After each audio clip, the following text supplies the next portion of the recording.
Warning, what you're about to hear was intended to make you laugh. A lot.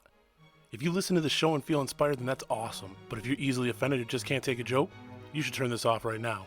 Otherwise, turn this shit up and hang on. Welcome to the Get Up.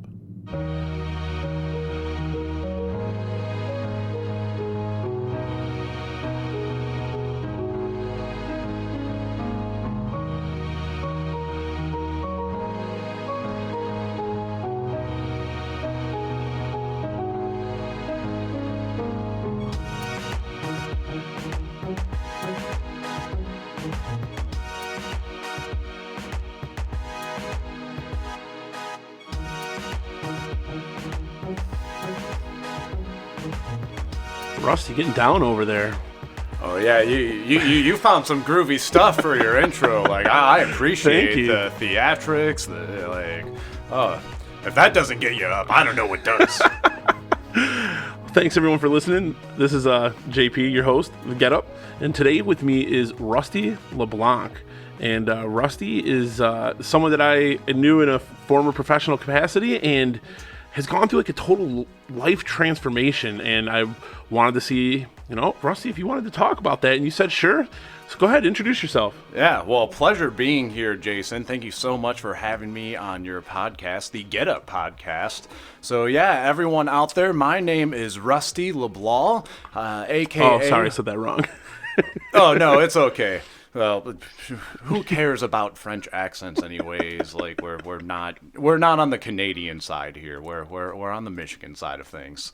So yeah, my name's Rusty, aka Rustayoga, if you've seen any of my social media profiles and whatnot. So yeah, Rustayoga is basically just a combination of Rustayo, a childhood nickname, plus yoga. Like it was so easy to add GA on when I finally saw that. Of like, yeah, boom, there we go. That's what we'll run with for the personal moniker for now. There you go. Hey, it works, right? It's pretty catchy, especially because your name's Rusty. So yeah, no, it's especially fun too because now there's a couple people who actually just call me by that. Like one of my favorite yoga instructors, his name's Brandon. He used to go by the Yoga Bro on Instagram, so everyone would just be like, "Oh, the Yoga Bro! Like, what's up, Yoga Bro?" And so yeah, I don't know if that's why he does it, but I think now it's just like because my name's Rusty, or yeah, because I put Rusty Yoga, he's always like, "Oh, Rusty Yoga," and I'm like, yeah, I'm not going to deny it. Like, hearing Rusty Yoga sounds a lot better than hearing Russell or Randy. Yeah, Randy is... Randy. Yeah, Randy is like the name that people will commonly get with Rusty, which I shouldn't be upset at, but for some reason I am. So are you a legit just Rusty, or are you Russell, or... It's a legitimate Russell, Russell, so gotcha. Like, it's okay. not like I'm anti-Russell. For Halloween, I was South Park's version of Russell Crowe, because making movies, making songs, and fighting around the world. Oi, Tugger! I'll tell you what, this Rusty is so totally different than who I knew originally, right? Like when I had first met you, you were way more reserved, and now it's like you found more of a voice, it seems like. I mean, just in our interactions weren't like, consistently we were running into each other all the time, but you felt a lot more reserved, and now you feel freer. Yeah, I think that's a great way to describe it, and that's really been a lot of the mental side of the transformation on this life journey and yoga journey specifically. I think it's just being able to find more confidence and like just, yeah, being able to be myself and just express like who I am, whatever I'm feeling more of the time. Like that's been a major part of it, and I think that I feel like I first probably felt that in February of 2018, so that was still at the near end of when we were all together at like I had just went on that big Australia, New Zealand trip. And yeah, I was talking about it with a couple other people. Like when I went overseas, I really just like let everything that I kind of would like bottle up or maybe have to like just put on and like set aside while at work or something. And over there it was just like I literally know 0 people in Australia and like 2 in New Zealand. There's nothing to hide. So the entire time I was just like more open and being able to be immersed in like that experience for 3 weeks, I think kind of set like that mental journey of like, I really need to do more things that are like central to me and what I embody and what I care about more than anyone else. So, like, not that it was a perfect journey. Well, yeah, there's a hell of a lot of twists and turns on this adventure, I guess. Right. Being that I sit before you 130 pounds lighter than I Yeah, was that was 2 years crazy. ago. But That's super inspiring to me because I weighed myself this morning. I was at 306, which is actually down some, so I was happy about that.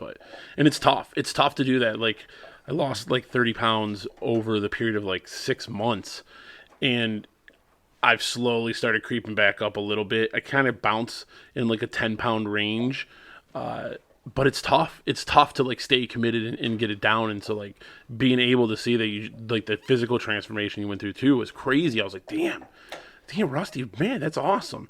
And just, like how, this trip is what you feel like kind of just kicked off all this stuff. Like it was that much that you were able to just let go. And because you were in a land of not knowing anyone and knowing you, so you could kind of just be with you without all the walls up and stuff. Or I'll honestly, like, that trip may have been the first part where I was isolated enough away from work, away from enough of the other attachments and life distractions that we all just get caught up in being around here. Like, I think being that isolated is just maybe where I had all that time to myself to, like, think, especially driving cross country in New Zealand where you're just driving hours at a time going by breathtaking, like, waterfalls or mountains. I just went to Vegas and it was, like, breathtaking. We went out to the desert and stuff and went and did some sightseeing out there, like the Hoover Dam and stuff. And that was breathtaking. I can only imagine, like, that was your whole drive. It's got to be awesome. Yeah, I feel like it's just that way anytime we're in a new territory. Like Probably. Yeah, because even the Midwest, like, it's not the most exciting place geographically or topically speaking. Right. But I just went to the Upper Peninsula the first time this past July. Oh, really? And what'd you think? Oh, it was amazing. Like, I used to just, like, laugh and mock people of, like, yeah, I had friends go to Michigan Tech. I'm like, why would you want to, like, go drive 10 hours to go to school when, like, 10 hours can get you to New York? What was the farthest you'd gone north of Michigan before that? Before that, it was only like a year ago. I had been up a little past Gaylord to Vanderbilt, so that was as far north as I had gotten. Really? Otherwise, yeah. So it was the first time seeing the Mackinac Bridge and everything. And have you lived in Michigan your whole life?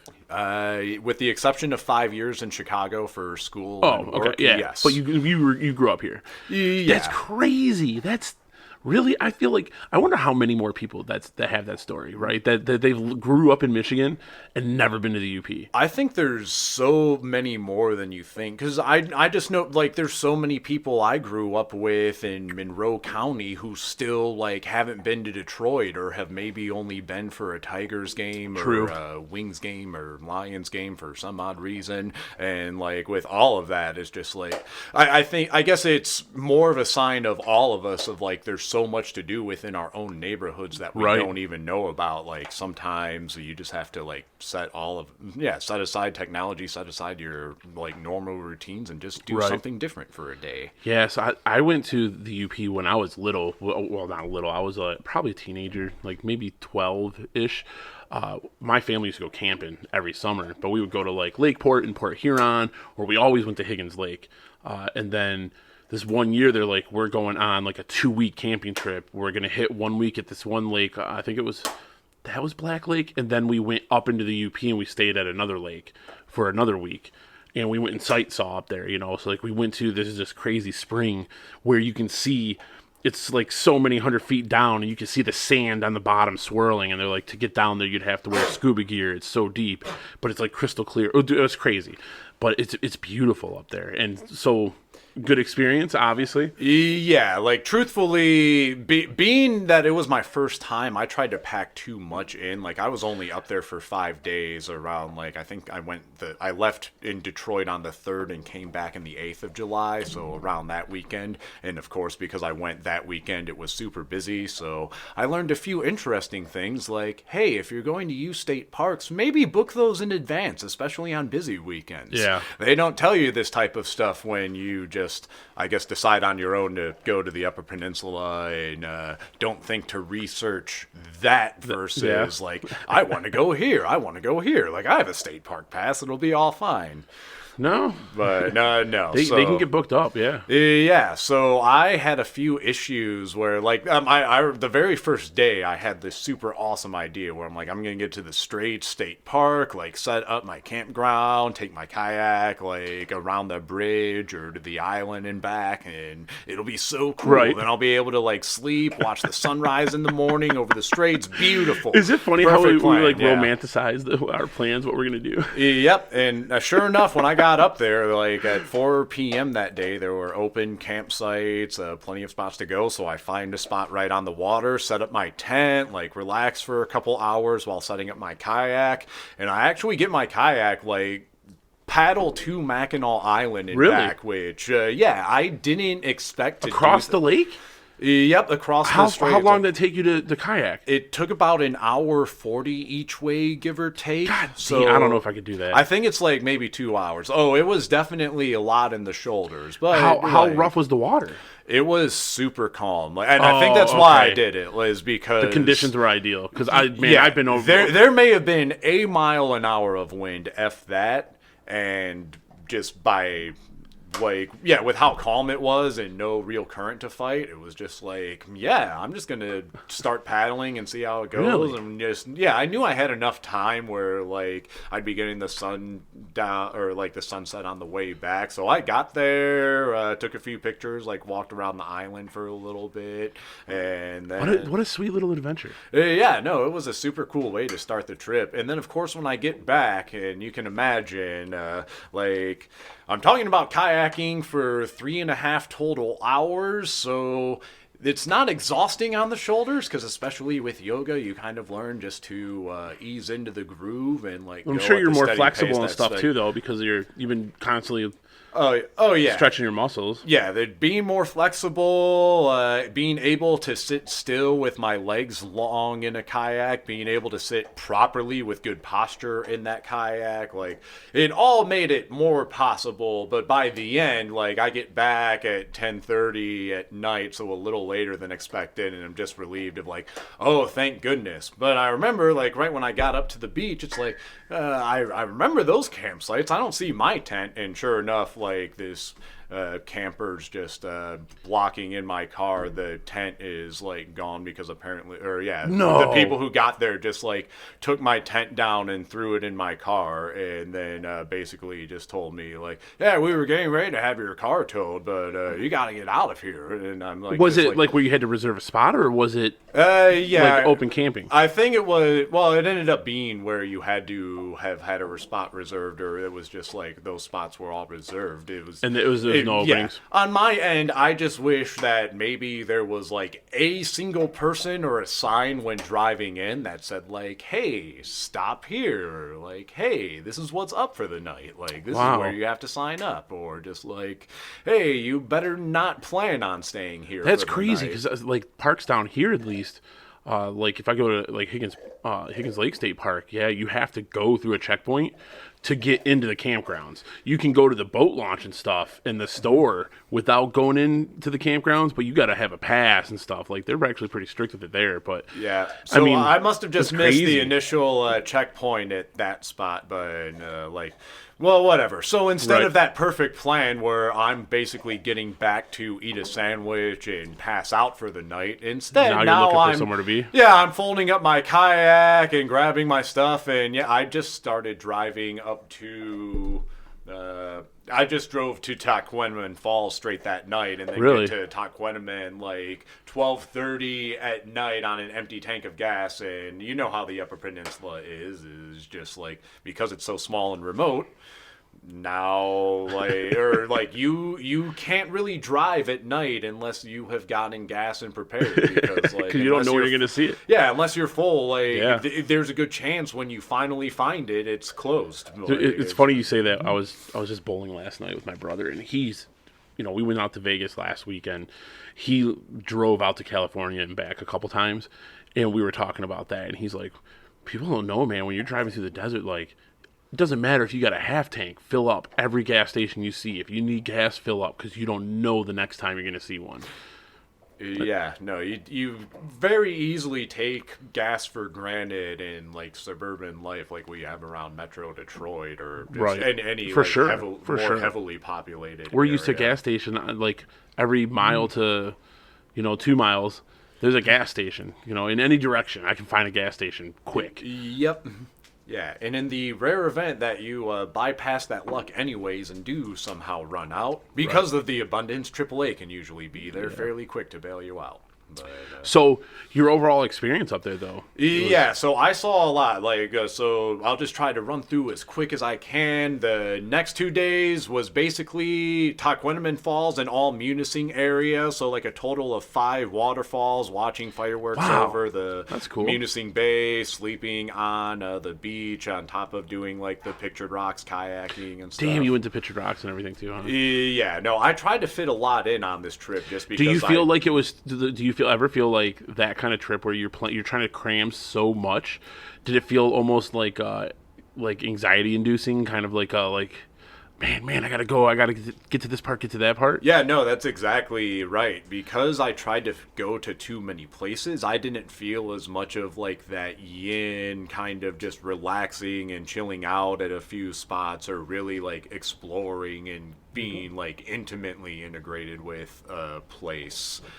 So yeah, that's to say, like, if I were to do it again or the next time I do it, I would love to just get to a place and, like, stay there all weekend. Or if I'm going, like, for a week or two, be able to just do 3 or 4 destinations and stay there a couple days at a time. Right. Like the Porcupine Mountains, like, I rather would love to than go up just there, too. a couple day or, yeah, just a couple hours of hiking and drumming on the, like, cliffs and seeing all of that, like, being able to, like... Hey, no. Yeah, being able to camp and being able to Go lay down. do Sorry, other stuff. everyone that I just yelled.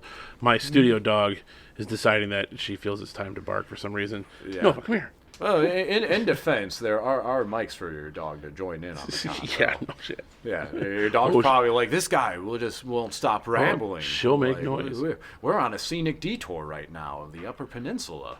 So yeah, I try to like when I do that, and I'm big on taking some time for you. Like I used to not be as much, but now I've really been like, you know what? I'm just gonna take that time for me, or like I started hunting again, and we got a house up north over the summer, and it had a little lake. It was on its own like private lake up north, like towards the fingers, and it was cool, man. I could just take my kayak out and I would just go fishing, and like I would literally just disappear all day on the lake, just fish, and just what was just putting me at ease and not caring about everything else. Like I cooked dinner one night and we went and rafted down the Osable River, but like for the most part, man, I just chilled and just was able to relax. Like my son was able to go run around and do stuff, and we did things together, but then we were also able to be apart, and it was really cool just to decompress and just relax on myself. And I mean, I probably fell asleep out on the kayak, but I was able to just do something that I wanted to do and not have to worry about any of the,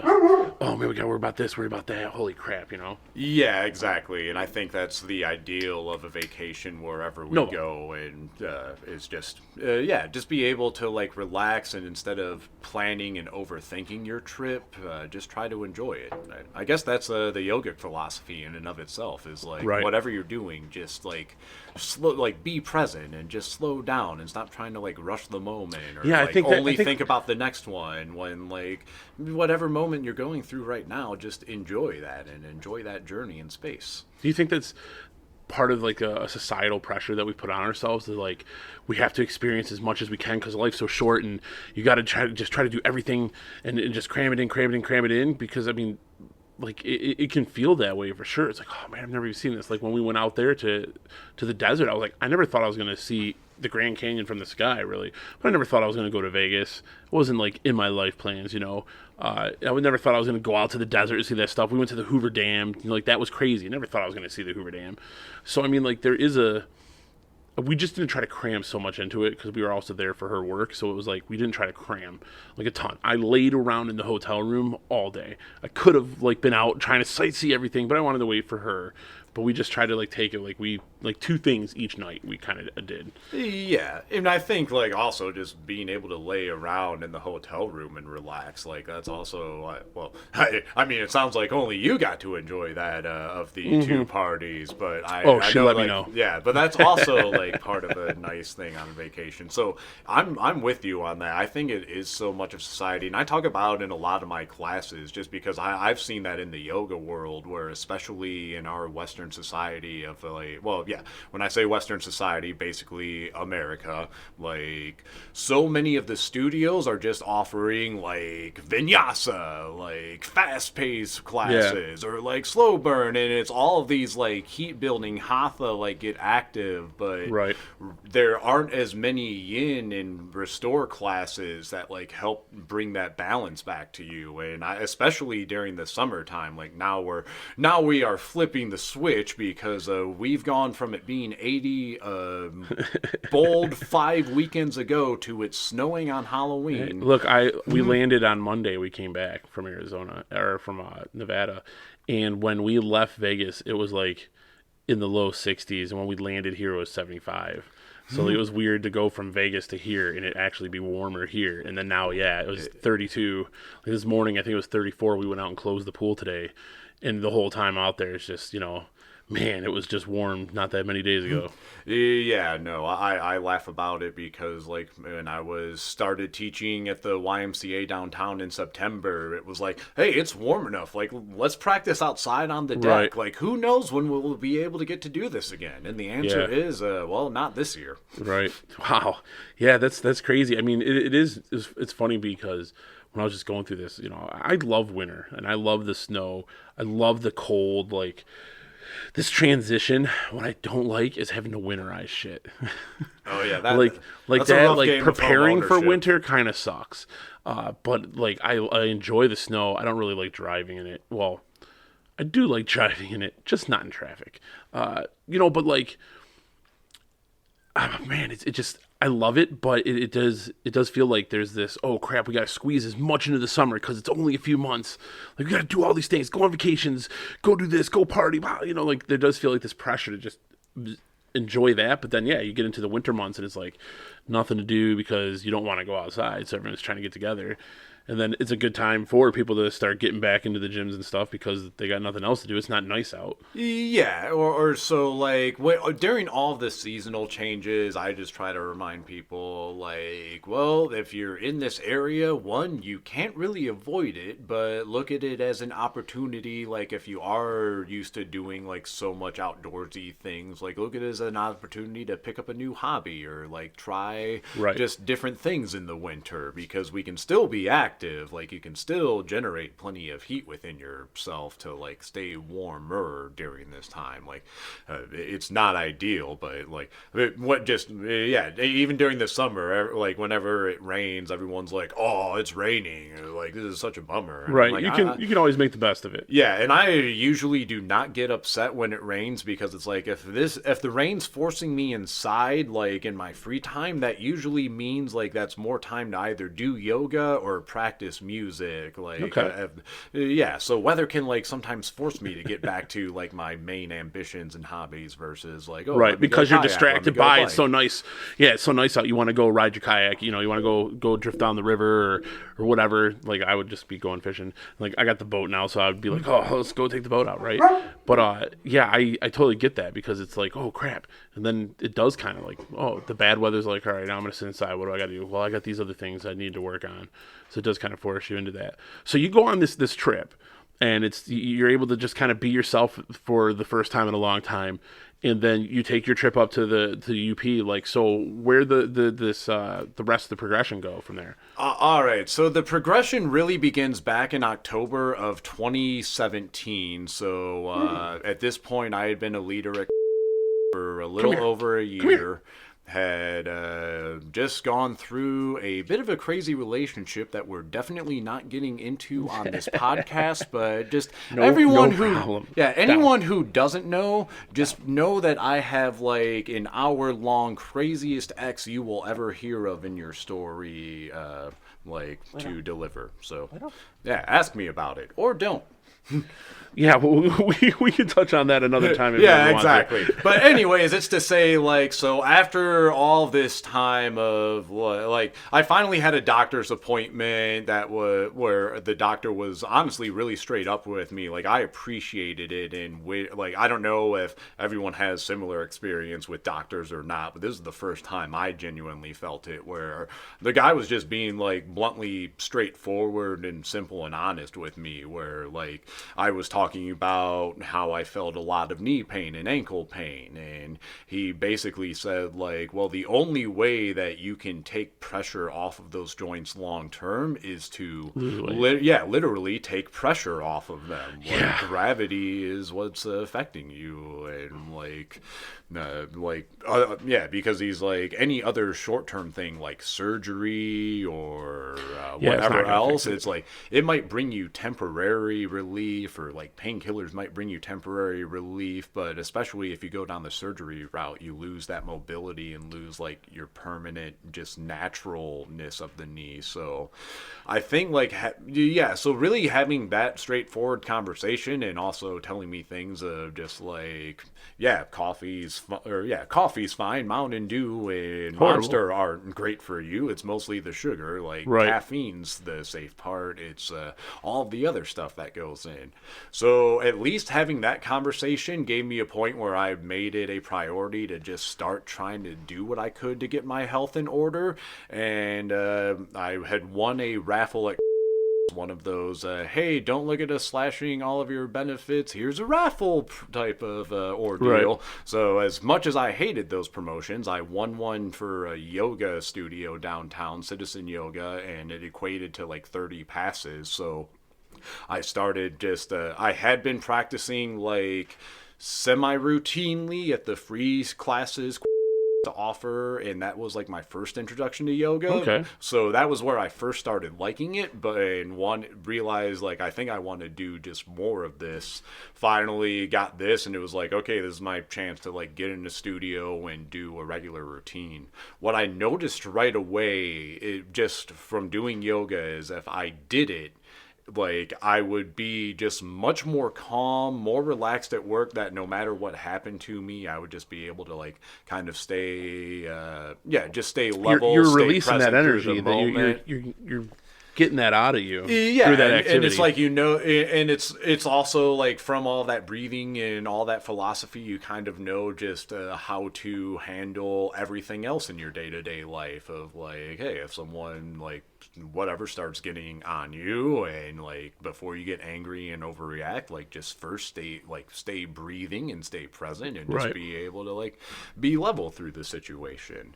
Yeah, where if I didn't do it, and anyone who used to know me would probably see those times where I would be a little more on edge, or like just be willing to have an argument over the phone with someone for only the reason of like winning the argument, argument. or trying to show like you aren't the only person around here you can yell. Right. But like it's to say that I would notice those differences and also observe like those overall feelings. So like that transformation in and of itself, like of how much of a difference it made when I started practicing just once or twice a week consistently, that was so life changing in and of itself. Wow. Where just having a little bit more of a disciplined routine, like slowly in my transformation, like I think it took that first 5 months, and like before I went overseas, I was hovering around like 320, 325 to start. Okay. And so yeah, by the time I got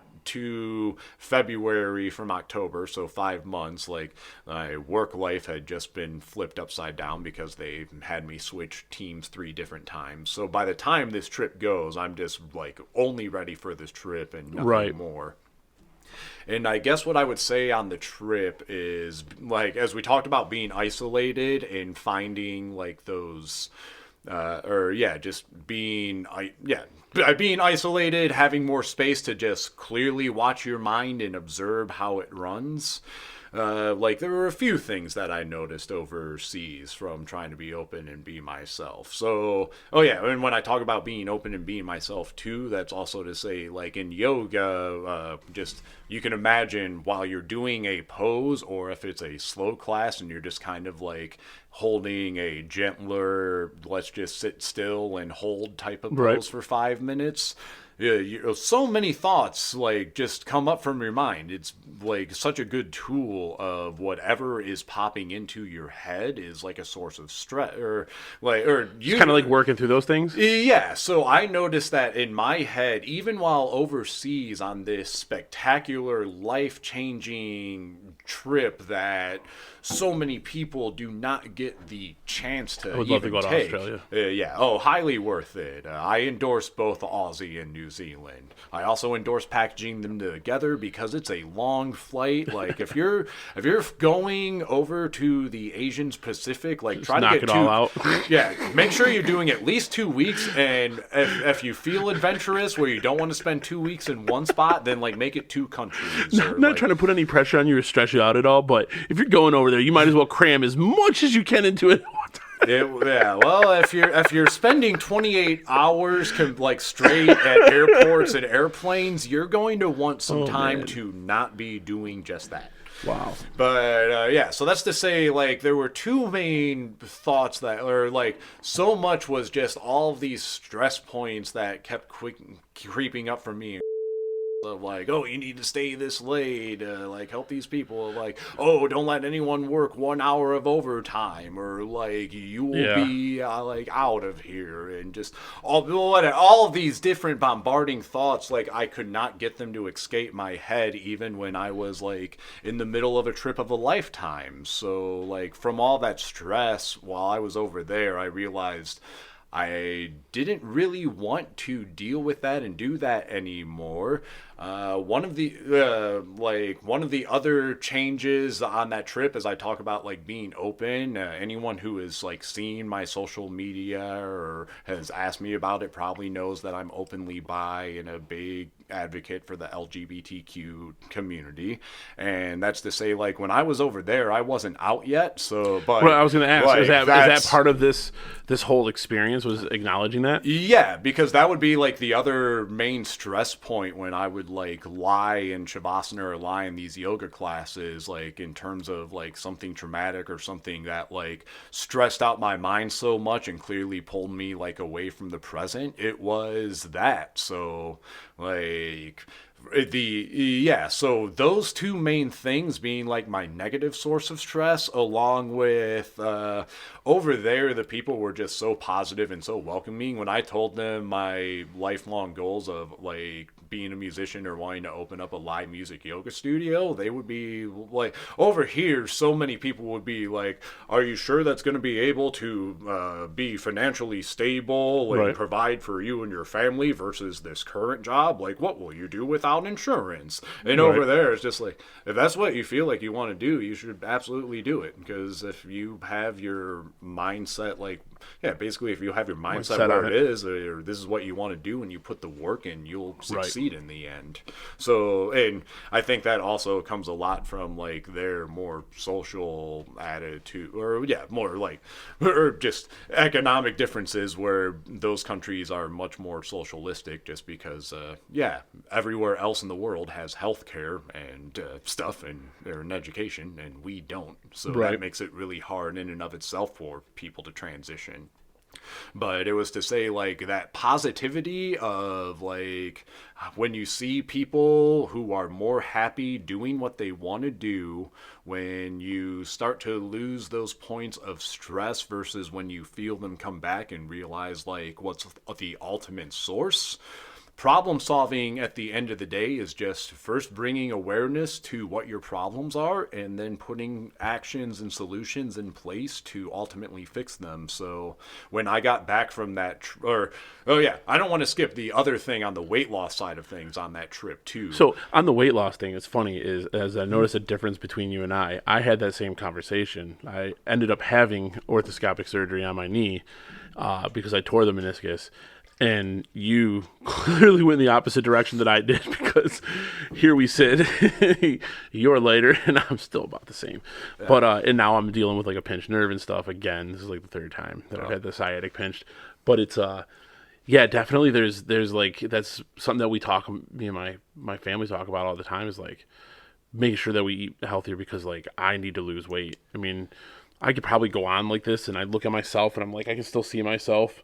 You know, I'm not like huge, but it's enough that it's causing discomfort and stuff, and like serious pain in my joints, and I do need to get it together. So it was awesome to see like to hear too that you had that same conversation and you just took it to like a real gonna do this transformation. Yeah, but like, and here's I guess where I was going to get to go on it, but it's also to say America is such a hard place. Like one of our early themes of yoga philosophy, we talked about like this, or yeah, like Vedanta philosophy was main in our training, like at the time. So it was like the idea of captivity, in that all of us are born in captivity, and whatever situation you're put into is basically your environment and kind of like what brings you up or starts to lead you to Right. where you are.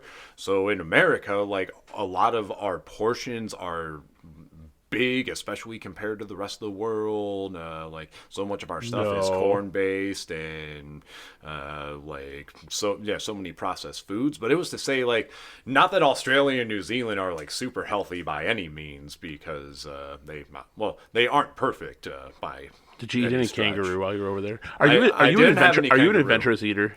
I'm fairly adventurous. I Like feel I'm like- open to new things. Like I had duck a couple times in New Zealand. You had but, duck in New Zealand? You never had duck here? I never see it on the menu here, or like not that often. But in New Zealand, New Zealand, I think they just have a few more delicacies. But I think, yeah, the underlying point is that portions over there are like a half to 2/3 of what they are here. I would safely estimate 2/3, just to like kind of round it up and be more generous, because Australia and New Zealand are still fairly westernized in terms of like you go over there, McDonald's, KFC, Burger King, like all of your fast food restaurants here except for Taco Bell are popular over there. Right. Like, and that's not just But is Australia, there New Zealand. less of them? I wouldn't say there's less of the restaurants. It's just that the portions are less at the restaurants. Like, I guess their medium and large. Yeah, their medium and larges would be like our smalls and No, mediums. what's crazy is like you go to like I went to Arby's or Taco Bell or something and got a small, and their small pop was the size of like the largest large I've ever seen. And I was like, what the hell is this? And they were like, oh, that's a small. I'm like, no, this is not. What are you talking about? Yeah, It's crazy. Yeah, and it's ridiculous. Is that, And do you you think get- is that like an American mentality of like bigger is better? it really is a lot Or of the getting thing, your or- money's worth, I guess maybe too. Yeah, it's all interesting conversation at the end of the day, because like, so I noticed over there, just from eating these smaller portions, I didn't change anything, or like I didn't eat healthy by any means on this trip. You just weren't eating as much of the unhealthy stuff. I just ate like what I normally would, but did it at like their culture, and would just be, or yeah. So like if I got my lunch and it would just be like, let's say fish and chips, 2 pieces of French or chips or fish, and a small order of French fries. Yes, thank you. Yeah, a small order of fries or chips, if you will, Right. because the Brits. Then it's like, okay, this small thing that would be about half of what I eat over here, I'm just gonna eat it and see how I feel. And I would notice as I would like continue walking throughout the day, of like, wow, I feel fine. Better. I honestly feel like better than I normally do. It was enough to like sate you, but not be overwhelming and have Yeah. a bigger impact. Yeah. And the other thing that happened was one of my many New Zealand adventures, like my personal favorite, was I went bungee jumping. Oh, there. did you? Yeah, and it was like a 147-foot jump into a river, and like before you go on, you get like weighed in on a scale. All right. Be honest. Like, so So you were what, around 320 around at this point, right? I had been before my trip. I got down to 303. It was my Okay. goal to get So, under 300 okay. before the trip. But like, so when I got on this scale, it was my first day in like at that time, first day since 2013. So first day in like 5 years, I had been under 300. Wow. So that had to be cool because that was like I made it down to 298 and I was like finally under 3. Yeah. But like And in hit that, your yeah. mind though, right? So you're used to being at the max of a lot of things, right? Being 300 or more than 300 pounds, there's a lot of things that are rated to 250. Like granted, some of those ratings are like that's where it safely can hold you. It might be able to hold you at 300. Like I just bought a hunting chair and it's 250. It held me just fine. But I also know I've broken things being heavier and bigger. So was that a concern when you went to go bungee jump? Because that's like in my head, it's like it'd be my luck that I break the rubber bands because I weigh so much. It wasn't at all for me, and that was just because, like, when I looked it up, the maximum weight was 380, so, like, I had wanted to go skydiving, too, because I saw, like, a Groupon for it, and then the max weight was, I think, 100 kilograms, aka 220. I'm like, yeah, I'm not gonna pass for that. Like, I could probably, like, I feel like if you're within a few pounds, they'll generally be, like, let you slide. So you weren't able to go skydiving, though? You wanted to do that? Nope, yeah, didn't even bother to go try skydiving. Like the last day in New Zealand, they have like their sky tower. So just think big observational tower, like the Space Needle or like the CN Tower in Toronto, and they have a thing where you can just like free fall, like a controlled free fall off this tower, really, in the middle of downtown. Yeah, so like you can imagine just you're on like the tallest building in New Zealand, seeing everything around you for like just all different directions, and then you just take a free fall plunge in the city. Yeah. That's how I wanted to end my trip, but I couldn't do that because that's how he ended his life. No. Well, the bungee jumping would have been more likely to do that. Like, Rusty there was were having like a great zero time. incidents from that. That'd be my scare. Yeah, It's no. like, I'm gonna be the one time that someone didn't check the right thing, and then Yeah, no, I had read into it, and I had seen like basically zero deaths. I say basically zero because I didn't like research hard, but when I looked, it was just like this is safe. Like a brief Google search, and it was okay. Yeah, well, there's Wikipedia says any spot that's like a controlled bungee. Like I think that's always the key. Right. Like every comedian talks about in bungee jumping is you never want to be the first person to bungee jump a spot, like untested. Of like, nah, this should be good. Like give it a shot. Like, ooh, hey, pull that cord back up again. Up a little bit. Yeah, no, but so yeah. It was really funny, though, of like, oh, I have this big life-affirming moment where it's like I reached this milestone like I haven't in 5 years, and, all right, you've got like 10 minutes before you jump face first into a river off a 150-foot cliff. God, that'd be crazy. Yeah, no, that was one of the craziest, like, most memorable days of my life, especially, bungee jumping is next level. I can't ride I don't feel like I can ride roller coasters anymore. I haven't tried since, but I remember like not getting overly scared by Millennium Force back in the day. And then let's compare that to just free falling towards the earth and what I would describe as like about 100 feet down. You're still going faster, and you think, like, dear God, like, I don't know what else to do. So I just was, like, hands up, started screaming at the top of my lungs, like, on the way down, because I'm like, I don't know what else to do. Like, this is the only bodily reaction I have is to scream. Do you forget about the cord? Like, in that moment, did you forget about all that? Was it just you, like, I still falling? remembered, Like, but it was just, like, the adrenaline of I'm going so fast. You don't really start to slow up until maybe, like, 30, 40 feet from the water. Then it's like a pretty hard, like, just and you're tied at the feet, right? Yeah, and in this case, it's like you pretty much start slowing down, so you feel like you're slowing as you like go into the river.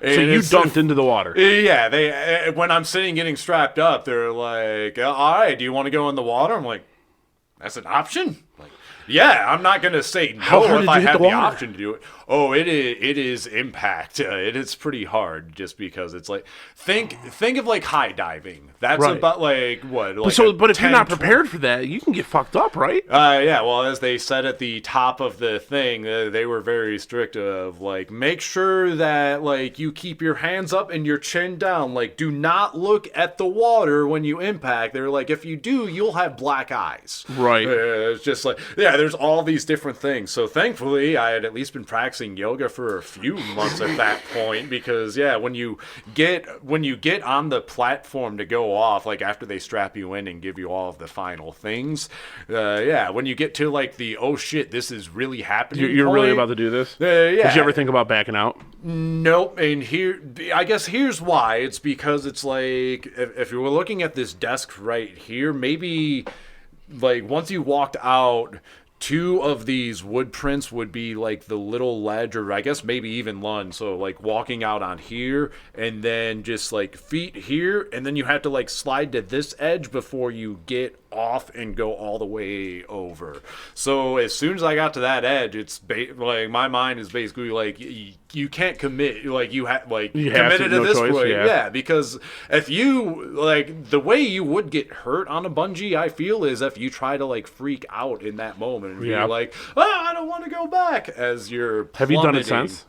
I haven't done it, and that's because there's like no spots Here on the East Coast to Right. do it. There are on the West Coast, but flying is expensive, and so is bungee jumping. Yeah. It's a hard hobby to like stay consistent with. I bet. But it's definitely something if you're a thrill seeker, I would recommend because it's going to be safe. And I mean safe to the extent of like if you're doing it commercially and like have all this liability insurance and all this other stuff, and you have to post your numbers and tell like people like, hey, 12 have been seriously injured this year. Right. Yeah, I remember one time I went whitewater rafting and it was like not a big river, just like maybe class 3s and a few 4s in Pennsylvania, and they were just like, hey, we have to tell you before this trip that 12 people have died like over the years whitewater rafting here. And when I heard that, I'm just like, all right, cool. Like this is whitewater. All right, Yeah. sweet. This isn't the little kiddie stuff, huh? Yeah, like no, this is real. Like if you're and honestly, if you're telling me, like I'm glad, because if you think about it, you're like, well, this place That's has like what been. makes people run. But you're also like, well, this place has been open since the '60s. Like honestly, I appreciate that you're transparent. Of like 12 people Since the 60s, that's not anything. yeah, and it's like basically in the case of whitewater, it's like 12 people didn't know how to swim or like can't swim or like either lied about their swimming ability or probably a combination of lied about their swimming ability and like got caught up in some rocks. Whereas You know what's crazy is like how our minds will work on that. We'll be so afraid, like, oh man, 12 over 40 years or whatever, like 12 over 50 years, like, oh, man, that's 12 deaths. I could be the number 13. But yeah, we get in cars and drive, and there's people texting constantly and shit. And it's like, it's more dangerous to walk down the street than it is to go do one of those things. yeah, and like My girl's mad. Like, the new thing that's one of my life goals is to get into paramotoring. Which is paramotoring. Powered paragliding. Oh, so I've seen that in Grozio. Have you? And they yeah. have a fan that they wear this fan on their back so they can fly. And it's the cheapest way to fly. You don't have to have a license. Like it's crazy, like easy. It's just expensive. You know, it's like 8,000 to 10,000, especially because I weigh what I weigh. If I lost some pounds, so my goal is to lose some weight over the next few years, so that way I can get some different equipment that's cheaper. Well, you already know we're getting you on the band or the yoga bandwagon at the end of this podcast. I've done yoga before. I did DDT yoga. DDT? Diamond Dallas. No, sorry, DDP. Diamond Dallas Page. He was on Shark Tank, and he had a whole yoga system and using dynamic resistance to help get your heart rate into the aerobic zone without having to be like on a treadmill and stuff. And it really kicked my ass, and it really worked. I just it's one of those things where it gets hard, especially because like we were trying to do it together, and like making sure that we both stick to the routine. It gets really hard. You know, all it takes is that one day where you're like, you know what, fuck it, I don't feel like doing anything, and you just break out of that routine. Like today is a break day, and then tomorrow turns into a break day, and then the next day, and the next day. And but it was really awesome, like the dynamic resistance, like resisting every movement you're doing. when I went for my knee surgery, like I like doing the DDP, you would do these poses that would help raise your heart rate and get you into the aerobic zone. And I was laying in the hospital bed, and it got me on the heart monitors and all that stuff, and I was like, DDP this shit. Ooh, and just started clenching up and flexing, trying to flex every muscle I could. And Megan's like, stop it. What are you doing? Stop. And then also sure enough, beep, beep, beep, beep, beep. It starts beeping a bunch. And she's like, knock it off. I'm in trouble. But all I was doing was laying there was just like trying to flex and activate like every muscle group that I could. Like right now I'm doing it's like, holy shit. Like just trying to flex everything. And that's what he would do is have you do these positions where you would in step start flexing all your muscles starting at your feet and flexing like each category of muscle and then doing these motions while you're doing it. And man, if I wasn't sweating my ass off by the end. But you learn like traditional yoga's poses too, like the we would do like the planks and then the what is it, like the cat arch where you arch your back up and, Yep, the cat cows. yeah, the cat cows and stuff like that. Like we learned all that stuff too. It was funny, I'm doing physical therapy right now, and she's like, yeah, so you're going to lay on your back, put your hands down, bend your knees, and then you're going to lift your pelvis up, and you're going to squeeze your glutes. And I was like, oh, the arch. And she's like, or bridge. And she's like, oh, yeah, I was like, yeah, it's a yoga pose. Like, she's like, yeah, you're going to go up into a bridge. And I was like, oh, I know this one. I can do that. Oh yeah, well, that's always a positive, just because. Well, what's funny about like the names of yoga poses too is like that even differs from person to person or region to region is Right. definitely a big thing too that I've noticed. Being lucky enough, like now that I'm into yoga, I just went to like class when I visited Rochester, New York a few weeks back, and it was just like. Does anybody ever create any new poses? Well, sometimes like I think there's too many poses as is to be able to create like new ones, but You think they've discovered pretty much most of them? well, I guess like I mean there are so many yoga poses that I don't even know of or that I know of, but I just like brush to the side because it's like you have to be a stupid level of like practitioner and flexible for Really, that. to be able to do some of them? For a lot of them. But what else you find too is like a lot of the best classes that I go to are basically like there's 7 foundational poses in yoga. There's let me see if I can get them. There's chair, crescent, warrior 1, warrior 2, triangle, extended side angle, and prayer twist. Okay. Yeah, I'm not going to worry about the Sanskrit for now because that's just going to really throw off a lot of people out there. But it's just like, you think about it, 7 standing poses that are in most most intro level flows, but if you're really working the fundamentals of those 7, like all of them are just like the building blocks and foundations of those more advanced poses. So even when you're just plugging in and working like something as subtle as like really focusing on the internal thigh rotation or always keeping your knee like lunged in line with your ankle, all of that subtle alignment stuff, as you do the practice more and more and get in tune with, like that's where I find like so much of the transformation. And I think like as I talk about what yoga's done in like my overall transformation and journey, which it's funny how many times we sidetrack off this scenic journey, which is a good metaphor for life and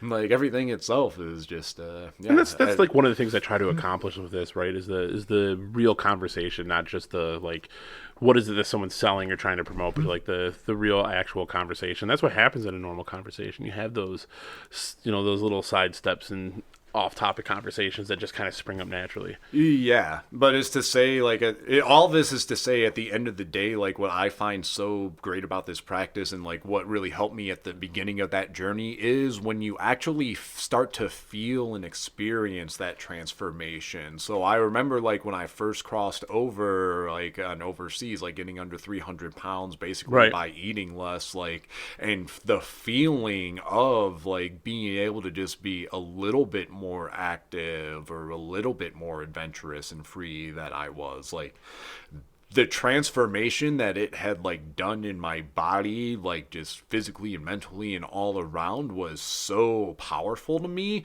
that like it was like really that experience that really helped me hone in when I got here, because one, I like took 2 of the main sources of stress out of my life because I ended up leaving within like a month after I got back.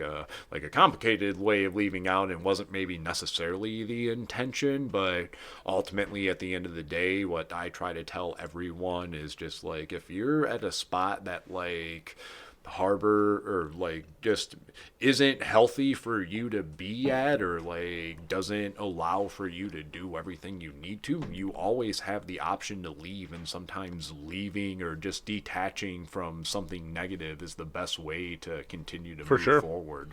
I mean, I think that's I think sometimes it's a hard thing to do, because sometimes that negative energy can be like family members or close friends or an employer, right, that you're like relying on to almost live. And it's a scary thought to be like, oh, you know what, all right, I got to be done with this, but now I got to start all over again.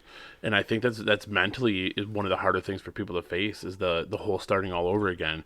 You know, whether it's in a relationship where they're just holding on because they don't want to be single and go through that again and be alone, or if it's leaving a job and like, man, you're miserable, but this is paying the bills and who knows how long it's going to take me to find another, and do I really want to take that change? Or, you know, I know this role, I've already done through all the trainings. Like, I can see how people get comfortable and get afraid of that. Yeah, and I mean, like, there's reasons to be afraid of it too, or just depending on, like, not everyone is ready to deal with it, or Right. like what I just say, and I guess like yogic philosophy at the end of the day is just be ready to like go your, or like do things at your speed, and like take the actions you can that will help get you to where you want to be. Right.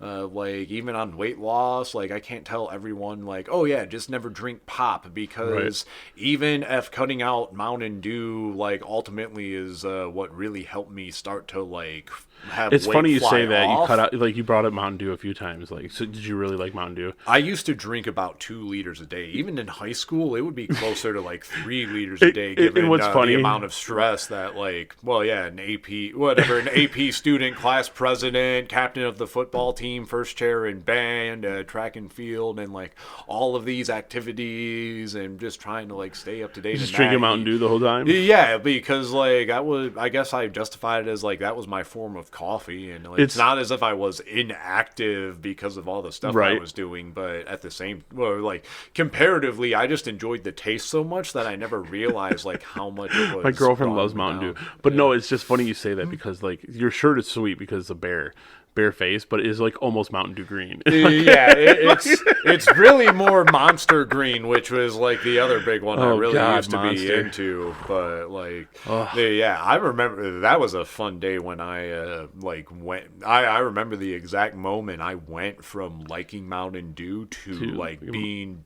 turned like disgusted by it. Really? Yeah, it was in May of 2018. We were in the middle of our yoga teacher training at the time. So yeah, to just help kind of bridge the story, after I left, I enrolled at Citizen Yoga that April. Oh, really? To do like my 200-hour teacher. Yeah, so I didn't necessarily think that I would be like trying to do full-time yoga right away, or I thought, well, I had a couple thoughts when I got in. One was basically I just want to deepen my practice and see if this is truly the right career choice for me going forward, because like the world is setting up like this is now a chance where I can go through this program and like get all this knowledge and see if yoga is actually for me, because like it isn't for a lot of people. Like, and what we found, even with, well, not just within our group, but even what they started telling us during teacher training, is like a lot of the people in here are not going to go on to become like full-time yoga teachers. Like some of you may want to teach like a class or two during the week, and some of you may not even decide. Yeah, some of you may not even want the certification. But if you're still here deepening your practice to this level, like you're still getting value out of it. Right. Yeah, and that's what do you think would attribute more to your weight loss? Would it be diet change, or do you think it's the yoga? Or, I mean, obviously it's a combination of both, but which one do you think was more impactful? I like to say that yoga brought the awareness of my actions and ideals to make health a priority and hold more of that discipline to make more mindful choices. Okay.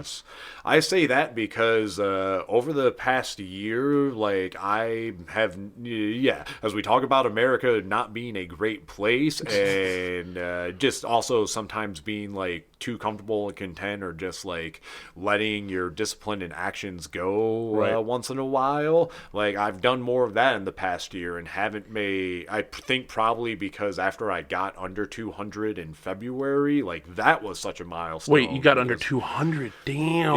Yeah, That's yeah. crazy. I know I'm jumping Yo, all over look, the place when I here. graduated, I was 200, but I'm also 6'3". How tall are you? I'm an honest 5'10" and a half, but like, I say 6 feet.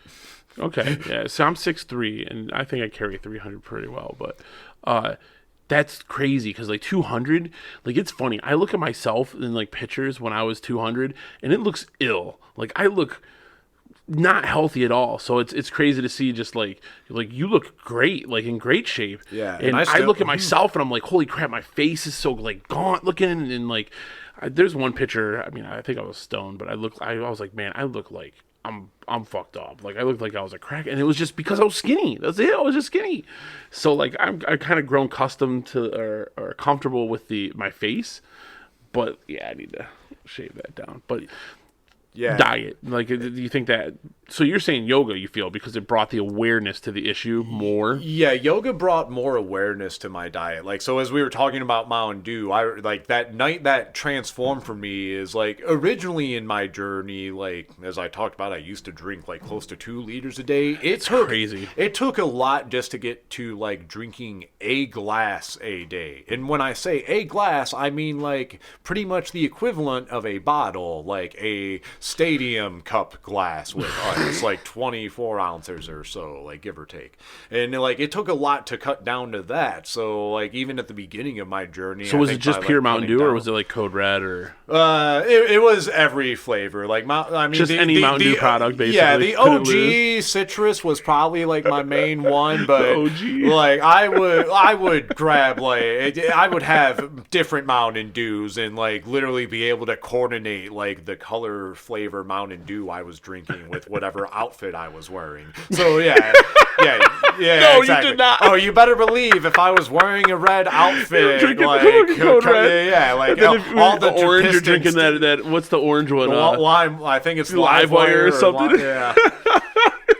Yeah. Oh, they started getting more diverse too. Like there's the blue. You really expanded your your yeah, when they wardrobe. had those special flavors like the white cherry. I don't even remember all the names. Really expanded your wardrobe, huh? Yeah. I guess Every so. color they released, you had to buy some new clothes. Yeah, it just helped diversify the. Oh, just that's hilarious! I've pair never more. heard of someone doing that, but that's Yeah, funny. or at least like Monster is a great example of like a company that has like so many Oh different my cans god! and flavors. So, like, okay, but- so like Monster, like OG Monster, ugh, I could not drink. But like, there's been some other Monster ones, especially once they started getting into the coffees. I started drinking them a little more, but I had to like just. So like the one that I am bad with is Red Bull, and this is how I declare bad when I get gas. I drink a Red Bull usually if I stop at the gas station. I'll get a Red Bull usually because it's like in the morning. I'm probably running late, or I didn't have time to drink as much coffee as I normally do, so I grab a Red Bull. I used to hate Red Bull, but man, I'll tell you what. And there's another side to my Red Bull shit. So when I was working before, was working on a delivery truck for like 10 years, and I started getting into Red Bull. Like, I hated Red Bull when I was in high school and stuff. And I started drinking more and more Red Bull when I was working. Like, we would get gas every morning, go grab a Red Bull, grab whatever, and then, be on our way. And I was like, you know what? I'm drinking too much of this shit. I sit in a truck, and yeah, I'm getting like physical activity, but I'm drinking too much Red Bull, so I need to stop. So I stopped. And then one day, a Red Bull commercial comes on TV, and it's just like, they sponsor so much shit that helps people do the shit that they're passionate about. And I was like, fuck. All right, I'll Red Bull, you can have my money again.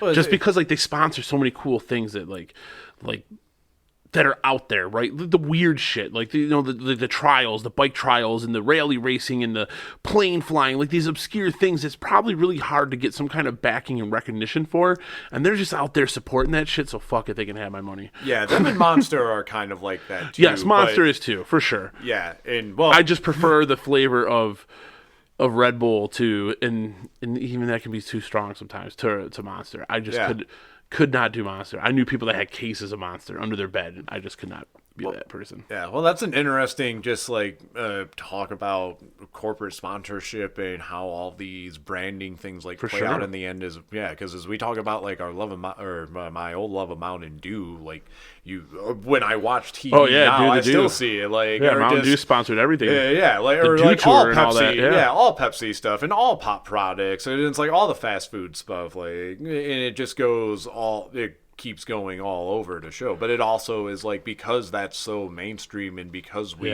spend so much money on like commercializing and getting this trend in place, and we make it so cheap on the front end to buy, like it's super easy to get over addicted and hooked to that stuff. Like I don't want to tell anyone to never drink that stuff, because if I will never drink it. You don't need the sugar. Neither do I. Yeah, but if you have the ability to just like have a sip once in a while and it like doesn't lead you down right, a as long, within like, moderation. Yeah, like exactly. Anything. Moderation's like one of the main lessons of all philosophy that like helps lead to betterness and happiness. But and I guess that's also to say, like, I don't know how much of my love of Mountain Dew was like necessarily like truly taste and enjoyment versus obsessed like commercialism over the years. But I do on that transformation. So like we were during yoga teacher teacher training, and it was funny too because we did because I had just figure out where we left off. Huh? It's all good. Oh, I have a way of somehow bringing things back circle that's funny. Back circle. So like I had just crossed over the 50-pound mark, and we had been talking about like awareness of all five senses, and so just that within everything we do, we're not just focusing on like the one dominant sense that is like driving us to do something. We're being aware of how all of our senses like react together with that. So after that night, I remember like going home. I'm like, okay, I'm still going to drink my Mountain Dew as usual, but I'm going to be present and like pay attention while I drink it and like be aware. So I pulled my normal glass as usual, and I remember like in this hyper awareness of like, oh, I'm ready to basically do nothing but focus on like drinking Mountain Dew and seeing how I feel right now, like that level of focus and awareness of myself. So I take my normal sip, like while it's in my mouth, I'm like, all right, it still tastes pretty good and sweet to me. As soon as I swallowed that Mountain Dew and like gulped it down, it felt like a blob of sludge in that moment of hyper awareness was just going down my throat. And at that moment, like my eyes were kind of just like lighting up of like, this is what I've been doing to myself for so many years. Like, this is why I feel like so much of this. So from that moment, like, I don't want to say I immediately cut down, but I like just stopped buying it. Drastic. Yeah, it wasn't like I immediately cut it just because it was like after that of like, oh God, and it's like there's still a couple 2 liters here. Like we'll slowly get rid of those over the next couple weeks. But it was like such a game changing moment for me that like I just went like I don't like drinking like that. It's not good to me. So like I became so disgusted by it in that moment that I like just don't drink it anymore. So have you gone through that process with anything else where you've had to just remove those so like in that one was like almost like you grew disgusted with it? Or is there anything that's been like a temptation that you've had to remove just because like you shouldn't, but sometimes in that moment of weakness you're like, oh, let me just eat this chocolate? Oh my God, have you? I've been pretty good about chocolates historically, just because I cut out like many candies and sweets a long time ago. I'm a sucker like for because gummies. I used to be like just all basically all pop was my dessert. Right. But after All cutting pop was your dessert. but after after cutting out pop, oh, believe me, every time I'm at like Halloween is a good example of a Halloween terrible needs to season go for away. me Like because the tradition of Halloween and passing out candy and stuff, we need to stop. at least the candy part. I want to keep Halloween. I I like the holiday. I dress like up the in time of the silly year, scaring each other, costumes. sure. But the candy needs to stop. It's bad. Oh, Every year, man, I end up with so much candy, and they never eat it all. And then I end up having to take it to work, and it's just like, it's everywhere, and I'll pick through it, and I'm just like, oh. Yeah. This No, year, I'm actually, the we even same go way. trick or treating. This year, so my son didn't go. He's 15 now, so my son didn't go. My daughter's 10. She went to a trunk or treat, and that's it. It rained and it was cold. It was miserable on Halloween, so we didn't go out, and so that's all the candy we've had, and it's pretty much it's all gone now. I think she threw out the last of it, but it's all gone. So like this year, I escaped the candy season relatively unscathed, because years past, man, it was like 2 to 3 bowls just full of candy, and then I would just throw them in a bag and bring it to work. And yeah, I don't need all that sugar because I get weak sometimes. Yeah, no, we all do, and I've had plenty of those moments in the past year. Honestly, this past year, that's why I've been like hovering since February around like this same weight. So what are you at now?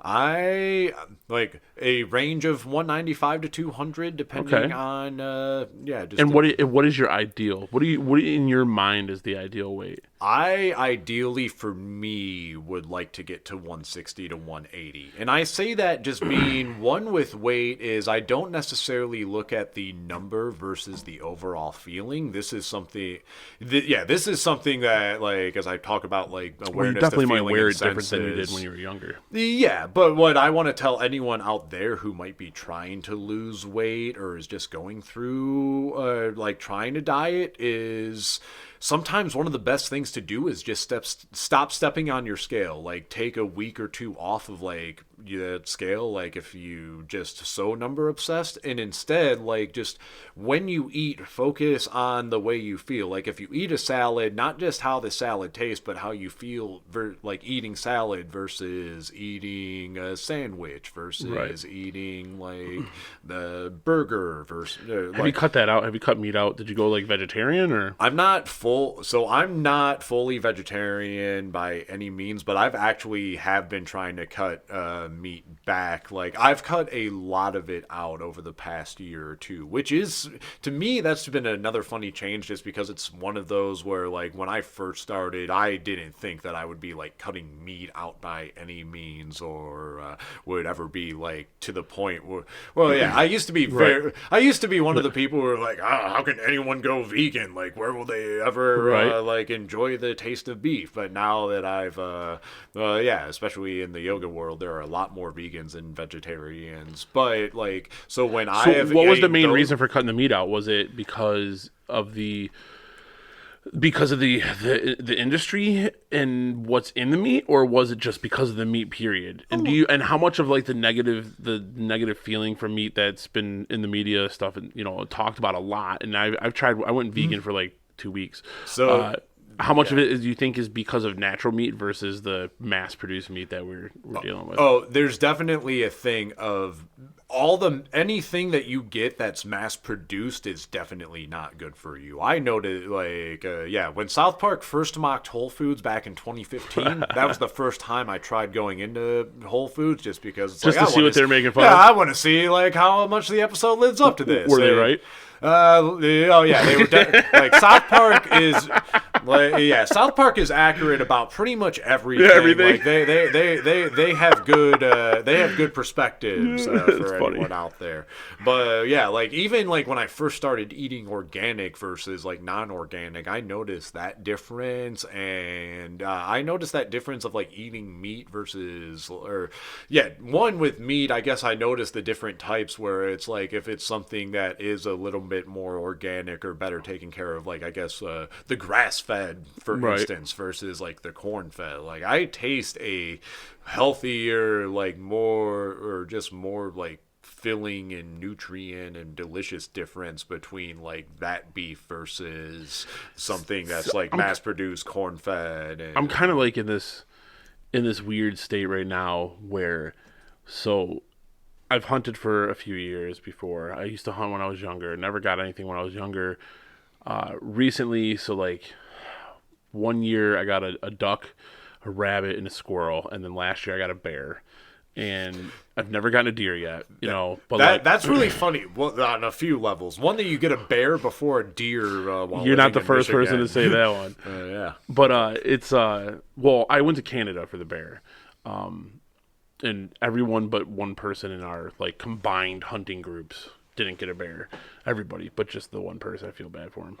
But it was that was a crazy experience. When I talk about like that's probably up there with what I would feel about bungee jumping because my heart was racing. But Yeah. so like we go to Vegas right last weekend, and I spent a lot of time sitting by myself, and I also where the hotel we were in is at the end of the strip, and literally at the end of the strip across the street are a bunch of the legal dispensaries now. So it's legal recreationally, just like here, there too. You're allowed to consume it in your private residence, but like not out in public, not in hotel rooms, all that stuff, right? So I went and checked it out and was like, first of all, it was crazy. This place, so I was like looking up reviews and stuff, and literally, it was like across the corner. It wasn't much of a walk, and it was packed. This line, I waited in line like an hour long, and then it was like a half an hour to get in. Like once I got into the actual store, so like the first part was like where you like register to be a customer, but then also it's kind of like a club, like on occupancy. So like as people leave, they let some people in. So it took like an hour, and then it took about 30 minutes inside there. So like I had all this time to just sit around and just like pop a couple gummies and chill out and just watch some boxing, and then I started watching all these hunting shows. And so like after I got the bear, I didn't hunt at all last year. So I got the bear in 2000, the fall of 2018. I think it was like September or August of 2018, and I didn't hunt at all for the rest of the time. But then I'm sitting in this room and I'm watching these hunting shows, and then now I've been watching Meat Eater on fucking Netflix. God damn it. And it's just like such a more organic way if I'm going to eat meat, to get meat, and instead of all the mass produced stuff. And it's just like the chance, like seeing, and I know personally, right? Like I could have shot deer, I could have shot some does, I could have had doe plenty of times. I had a buck that I probably could have shot, but I wasn't sure how far away it was, so I didn't want to take that chance of just wounding it. So like again, being like a responsible hunter, I'm not just out there shooting anything I see. So I've never gotten deer. I've never even shot at a deer. My son the other day was calling me a loser, like, "Oh yeah, you suck, you missed, you haven't even hit a deer yet, even after all the shots." And I'm like, dude, I've never shot one yet. I've never shot at one at all. So I'm kind of waiting for like a big buck, but then also I want to make sure that it's going to be a responsible shot. And it's like taking ownership of what we're doing, right? Like these cows and these pigs and these chickens and stuff, like they're just raised to die, and they're just raised to be slaughtered, and they're pumped full of this stuff. And it's like, do I really want to be eating that like as much as I do? Now, trying to convince my family is one thing. Like my son, he'll eat pretty much anything. My daughter, she's had duck, which was what amazed me. Like living in Michigan, because there's a lot of duck hunting here too. Like they've never had duck. Like even at a Chinese place, or sorry, Asian restaurant, whatever, Chinese restaurant, they'll do the fried duck sometimes, right? And that's not like, that wasn't even true. Like that was my only experience with duck until I shot a duck, and then I ate the duck breast, and it was like steak, and it was delicious. My daughter tried it, my son tried it. We've had squirrel and rabbit, but like trying to get them open to it. We tried to go vegan for like 2 weeks. Me and her, I was like, let's just see how we feel, if there's a difference, right? And I probably could have done it way longer, but it was because the rest of the family couldn't do it. They just weren't on board with that change, so it makes it harder.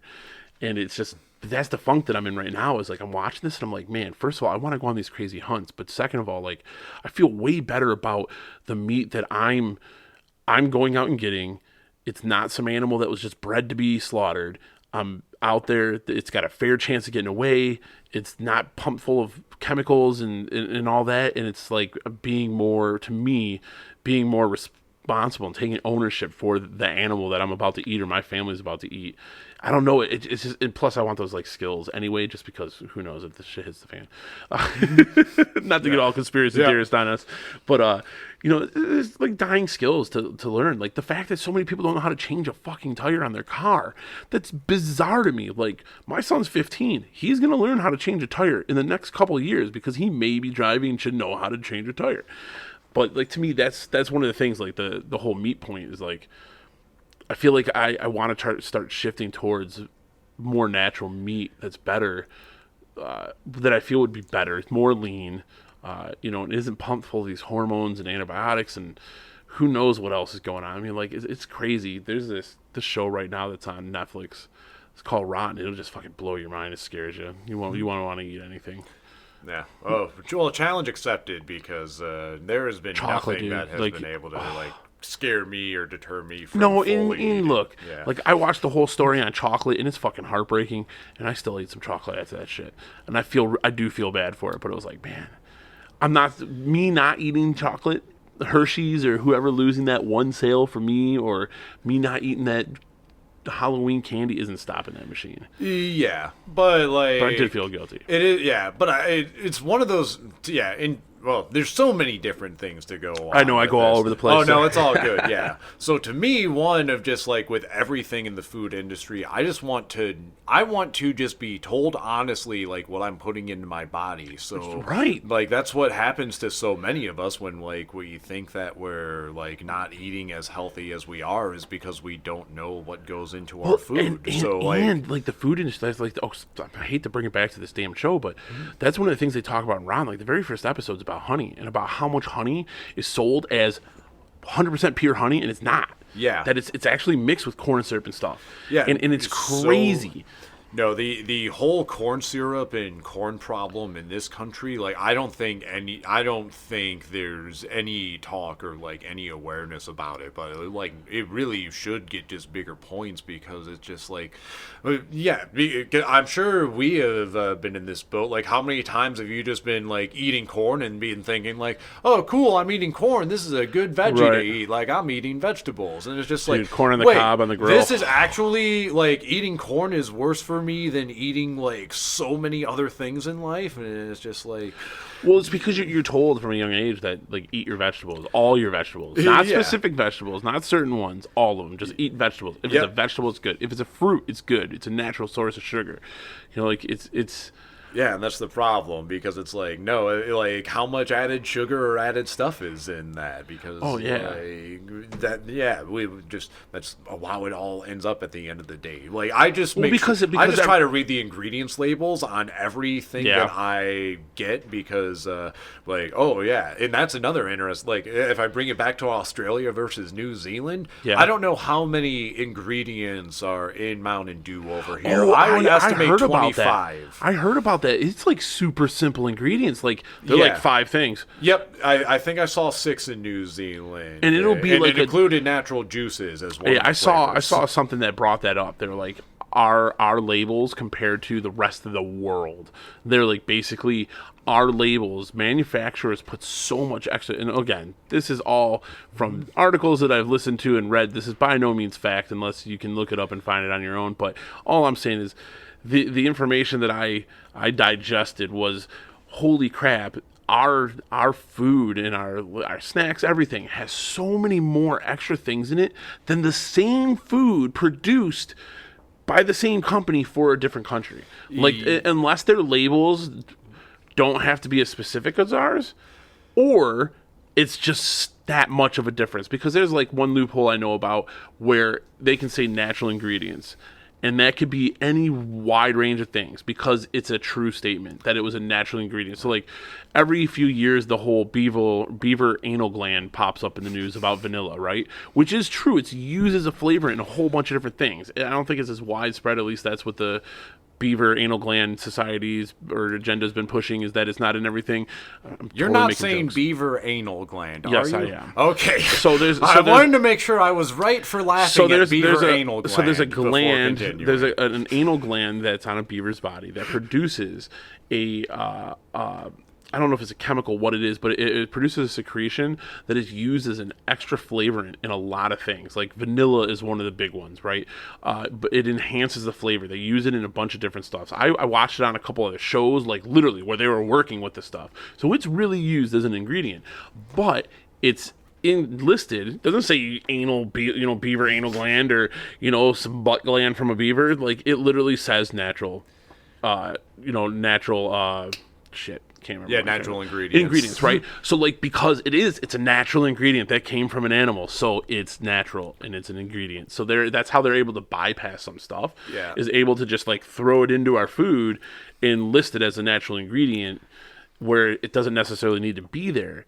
So do you think that was what it was? Like that was actually what it was in there? Was there a taste difference? So there was definitely a taste difference, and part of it too is just everywhere that you go in the world, like it's just international marketing, is that you have to redesign your product to make sure that it adapts to the consumer Right, that demands, you're selling to. Yeah. in those spaces. That's why like McDonald's, for instance, in India sells 0 hamburgers on their menu because they obviously. know that they know how sacred cows are in India, which is another funny random thing of as we talk about beef and everyone in America just like I remember how many people would make fun of like Indian culture for doing that growing up, and as we just sit here a little more informed in 2019, I just like now look back at those days and laugh of like we basically were just ripping on them for like finding cows sacred and like not eating them, like with zero thoughts to like, hey, what if I try almond milk for a few days, or like, what if I don't eat beef? That's like one thing, right? I used to love milk, and I haven't consumed dairy in that capacity in a long time. Once in a while, I'll have a glass of milk with like a chocolate cookie, or I'll have a bowl of cereal. The other day I had 2 bowls of cereal. My stomach was fucked up. Now, like I ate yogurt today and I was like, this is still milk. And then I love cheese. And I've reduced how much cheese I normally eat. I do have a block of like Tennessee whiskey cheese. Oh God, I just cracked it. It was so good. But like I've cut dairy out a lot. And I can't remember where I heard it, but basically it was like, we have taken something that is designed to make something go from as small as possible to multi-ton as big as possible in the shortest amount of time period. And that's what we're choosing to use every day in our foods and our, like with our cereal, give to our kids, like, oh, you got to drink your milk. And that's the messaging that I received when I was a kid. And I was like, damn, that's true. That shit is specifically its intention, what it was designed for was to make you as huge as possible, as quick as possible. Yeah, or it was literally just to sell milk with like no other reason. And that's another thing, like, so like on all the meat stuff, like I've seen a few episodes where they talk about like certain meats like bacon being level 1 carcinogens, and then just being able, like having lobbyists truly just buy off the FDA and like throw millions upon millions of dollars to be like, no, you're not right. Well, it definitely feels like money rules. Definitely feels like money rules. But we can also be more educated about this. But see, and that's the other problem with like the way the things are now is no one trusts anything. Yeah. I was just having this conversation with someone. No one fucking trusts anything. No one trusts the scientists. Everyone's got a fucking, a conspiracy theory. No one trusts big business. No one trusts the government. Like no one trusts anybody. So it's like, it's so hard to know, like, is it really this way? And I guess all you can do is just do the research yourself and make the best informed decision that for yourself that you can. But it's really hard to navigate through everything and find the truth out of all the bullshit. Yeah, especially because there is so much of it, as you say. Like, to me, I don't think it's too much of a thing to ask for just transparency on every transaction. If I'm drinking alcohol, I just want to know how much alcohol is in here because I might not want to order a second or third after if I know that it's a 10% beer versus a 3%. Right. It's one of those things where it's just like, if you're not disclosing that type of stuff, or beer is like another example of a bad industry where no beer bottle is required to even put the ingredients on their you'd be surprised at how many things don't have to. Most of it I actually think like they don't, and they just like put, or a lot of it gets put on as like disclosures anyway, but it they just all have to have that Surgeon General warning. That's like almost the only thing you ever see consistently, right? You gotta have that. And it bothers me too, especially in this day and age where more of us have knowledge about our bodies, or as we just talk about, like, some people are vegan, some people are gluten free, some people need to be certified organic, and like rather than having judgment cast on all these people, like one thing that we forget about when it's like, how can someone get a gluten allergy, is like, we don't know what we've been eating. So you very well, like, or like, I could imagine just people with gluten allergies as a young kid, like, just have like, unbeknownst to them, Right, like, they were you're just dealing eating with like it. bread and pasta and like so much other things that were just like overloaded, where it maybe created an imbalance in their system because they Right. just didn't have like all the right resources Well, that's like one of growing the things up. I was reading about with peanuts. They were saying like, don't give it to your kids young because that can cause them to have an allergy, which is it's weird because I get like to a degree that we're getting better at diagnosing things. Like I really do believe that the reason that there is so many more like autism. I know it'd be a touchy anti-vaxxer shit, whatever. But like with autism, I think we're getting better at diagnosing the range or the spectrum of autism versus before it was just crazy people. Like you didn't know what was wrong, you just knew something was wrong with them, and they would do all kinds of crazy shit to people. And so I don't know if that's the same with peanuts, right? Like the peanut allergy, because I know when I was a kid there was no, I've never even heard of peanut allergies, right? And like it definitely has seemed like it's become more prevalent. Like I remember hearing about bee allergies. That was the one when I was a kid, like, oh, someone might be allergic to bees. They even made a movie with Martin Short about that shit. And but like the peanut thing, never. But now it's more prevalent. Is it because we incorporate peanuts into more of our diet now, or is it, you know what I mean? Like, what was really the cause of these things? And that's where it gets like some of Yeah. them are like, oh yeah, And I it's could, early exposure. yeah, I would imagine it's a little bit of both because I mean, it's interesting. I don't know our exact age difference, but I'm 37, yeah, all right. So I'm 28, so like, so well, 10 years. yeah, Okay. only a good like decade off. So I actually didn't grow like, yeah. One of my current friends, who's actually my hairstylist, he had a peanut allergy growing up. So it was interesting because like we had one kid in our class with a peanut allergy. We would always be first to lunch to go in middle school to make sure like no other stuff was brought in, or like during like Halloween or other things, like there would be notes of like, hey, you tried like not to bring anything with peanuts in it. But all, and it's to say what's like one, that poor dude tried like so much, I think, unnecessary harassment and hatred from him, or people who just like wanted to, I guess, have PB&Js or like whatever candy bars they have, of like, oh yeah, what, or was like, Reese's not available in the vending machine, boo, type of stuff. Like, yeah, the silliest things that are funny, of like how much we would overreact to them now. But I still think like on the like just everyone who's anti-food allergy, or like I don't know how someone could be that way. It's like, Right. I personally don't know how I like either, but I could take a guess that some sort of imbalance, and especially with peanuts, like I don't know the extent of how many things have peanuts in them, or how much like you could have it as a snack. But yeah, if you were in a Right. family where it's just Well, it's like crazy now. planters is what's like in the cabinet, like Right. for all the And peanut oats butter, and peanut butter and yeah, jelly is a staple yeah, all of the my snack, childhood. yeah, all the snack tray, or I mean, like look at snack peanut butter and mixes. jelly is so big that they package it in with the crust cut off. I mean, you can go Yeah. buy frozen PBJ sandwiches. Like that's how much of the American culture it is. Yeah, I just do you know why people hate crust so much? I've been trying to figure that out. Yo, my oh whole look, life. I'm a crust I convert. enjoy crust, Okay, I'm a yeah. crust convert. So I hated crust when I was growing up. I don't know. I think there's a lot of things that people do that's like a psychological thing versus an actual real thing, right? So like with the crust, like I don't know. Yeah, I used to think it always tasted different. Now, Like, well, yeah, it does taste scientifically it's going different. to It's taste a the little edge of different the because bread. because it has gone through a different process than the interior, right? Because it is more brown, so there's a different chemical reaction going on there. It may have some extra flavor, but yeah, I used to hate it too, and now I'm like, crust is sweet, dude. I'll eat crust. I'll eat the whole damn thing. You know, like the pizza. Like I used to never eat pizza crust.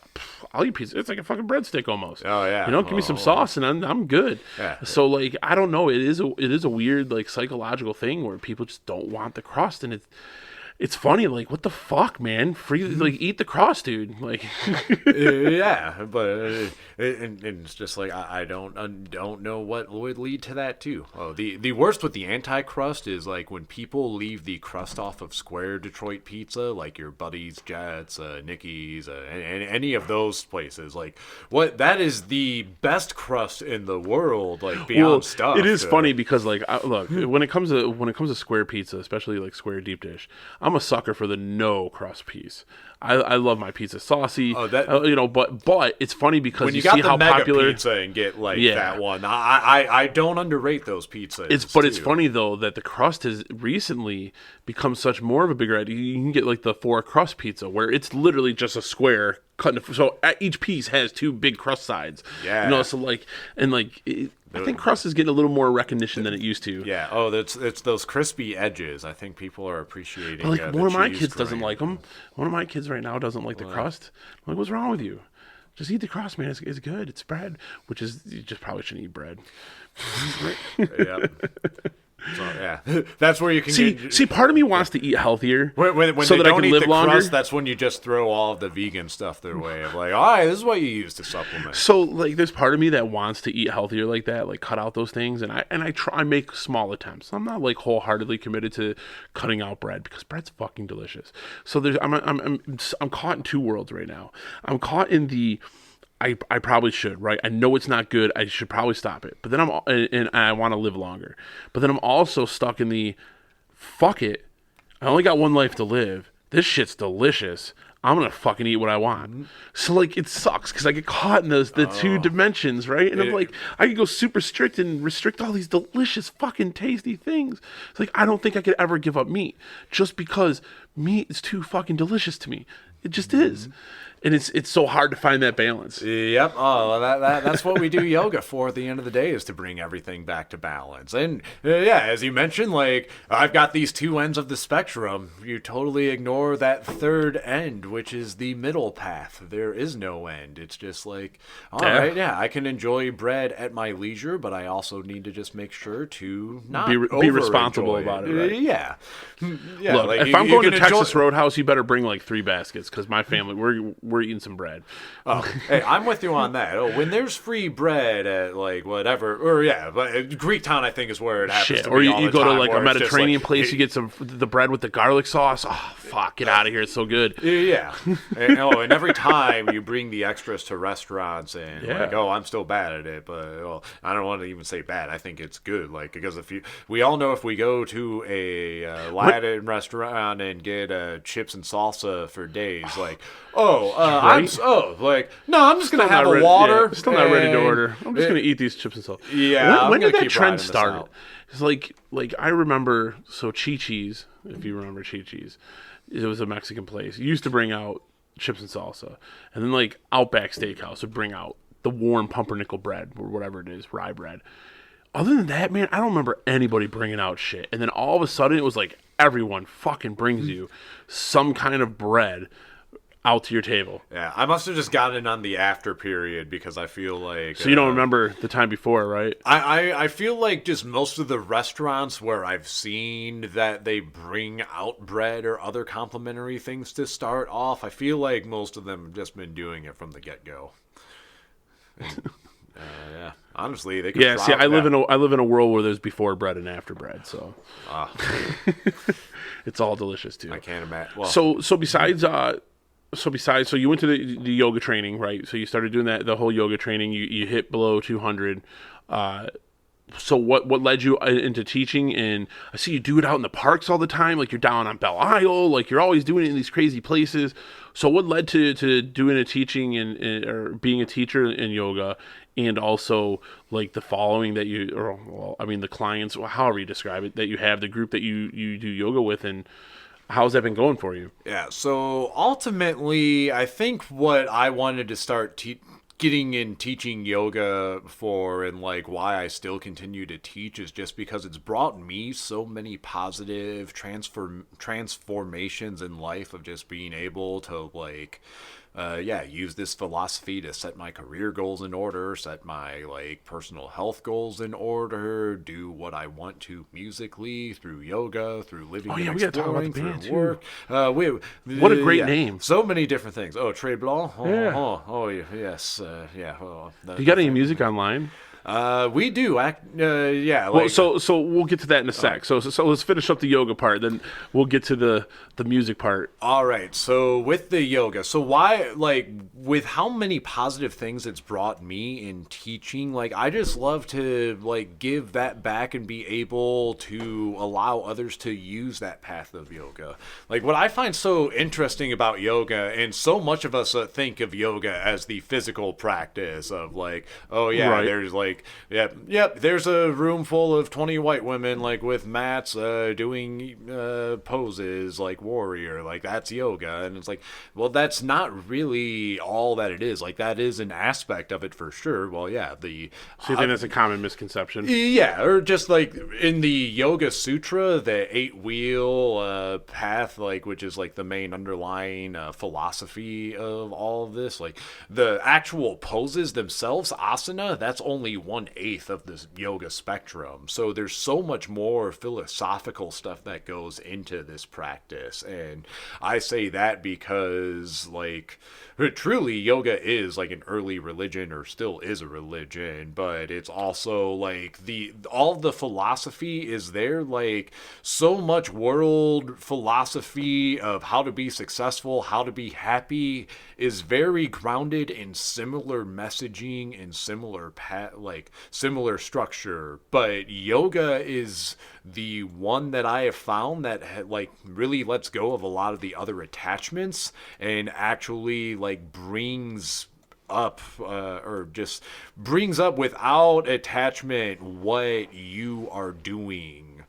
Or yeah, just so whatever you want to succeed at and wherever you want to go, you can take your actions over that period of time to get So there. for you, it's more of like a spiritual It is. centering thing. And I was going to ask, like, how much, if any, is there any kind of like organized religion that plays into this? Is it into your whole transformation as a whole? Sometimes that's one of the catalysts, or one of the things that kind of helps it along, right? For a lot of people's transformation is finding some kind of religion. Did that play a part in this, or Yeah, I don't know if I don't want to say. Well, I guess what I would put it is this is like I don't even like to identify with anything as a religion or total embodiment, just because I don't like to be too attached to ideals, because that's what I find so often happens in religion is that the main messaging and the main lessons that are there Get lost. yeah, they get pushed to the side to bring up whatever other agenda is Right. in the forefront. So,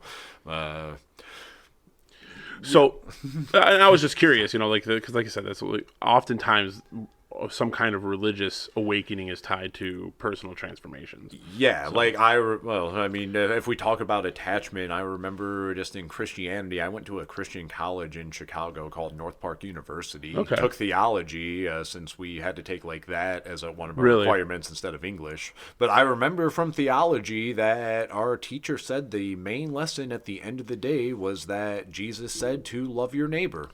Right. And it was like, so that is the main lesson, is to like love your neighbor no matter what, like above all else. And like, yep. And it's just like, how come I never get that message like ever in a church? Like, Right. I've never heard, or I rarely hear the love your neighbor sermon, maybe Well, one and it's- time a and it's year, but I also- definitely get the our church is really tight on funds and needs more in the offering plate, so give beyond your 10% Right. if you can. That or what dominates the news cycles is usually, in regards to everything, is never something positive. But there's a lot of that stuff, like a church protesting this or that. It's always like the super negative stuff that come out. Yeah, so at the end of the day, like, it wasn't necessarily a religious transformation, but so much of the yoga philosophy is just the same stuff that's grounded in anything that we want to do and succeed For self-betterment. Yeah, so what I try to tell everyone is, one, like, if you're experiencing any type of back pain or bodily knee pain and like just need a little bit of like personal stretching, like get And that's on supposed to be one of the yoga. benefits, right? Yeah. That it's a low impact. Yeah, and That was why it's- I did the whole DDP yoga, because it's supposed to be a low impact way to do yoga, be more flexible, and then also lose some weight. And the other thing is that it's yoga, like yoga's truly for all levels too. So as we talk about like one thing that I try to make sure I embody and teach in every class is that it is for all levels. So if you come to one of my like vinyasa classes, I'm not going to hold anyone back, or like you're going to have the opportunity to move through a lot of different postures, sequences.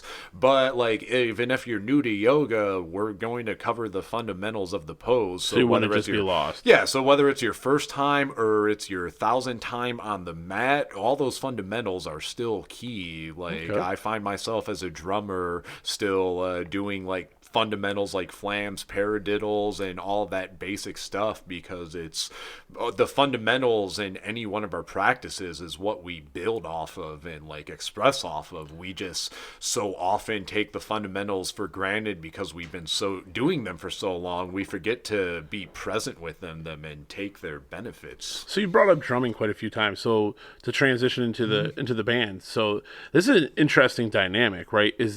If I'm right, this is you, your brother, and your mom? Yep, it's a family three-piece band, so definitely an interesting dynamic too, but it's a great dynamic in terms of just compared to other bands that we've all been in. Like, I think in the family, we just have a little bit of natural, like, I think there's natural chemistry and, like, natural harmony that, like, just comes from being together. And this is you guys playing right here? I think that's a rough copy, too.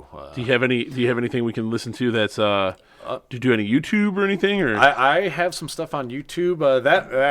This video, if you unmute that, we're playing My Own Worst Enemy at one of our friends' weddings.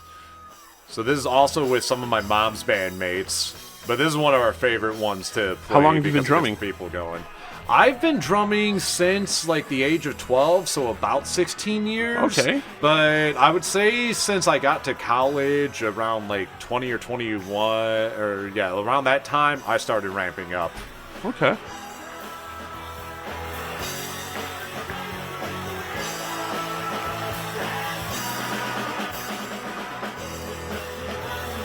So And that's- where was this at? This was actually in our family's backyard in South Oh. Rockwood. So one of my brother's good friends, our family friends, Nate Martin right there, he actually got married. Him and his wife Lauren decided to get married in our backyard since we had like a pond it and has a volleyball wedding court. vibe going on. Yep. No, yeah. So it's a wedding, and it's also funny too, just because my brother and I talked about it. Now we can't like hold weddings in our own backyard because someone else already beat us to it. But So what now? What led to that whole? You guys just decided to do a band together. I'm sorry. The last thing I'm thinking of is to having a band with one of my parents. oh no, it's okay. My dad's a drummer too. Yeah, so we've been we've been playing together for a little bit of time, and when my brother moved back into the state in 2015, he and my mom actually started playing together. So this Really? this was originally called LeBlanc, where just Because it was just those two. yeah, it was just my mom and my brother, and then over the past year, like when I had more time, I was getting into getting back into drumming, trying to get in some bands. Yeah, actually, if you go to if you search Rustayoga, I think I'm pretty sure I changed my Rustayo.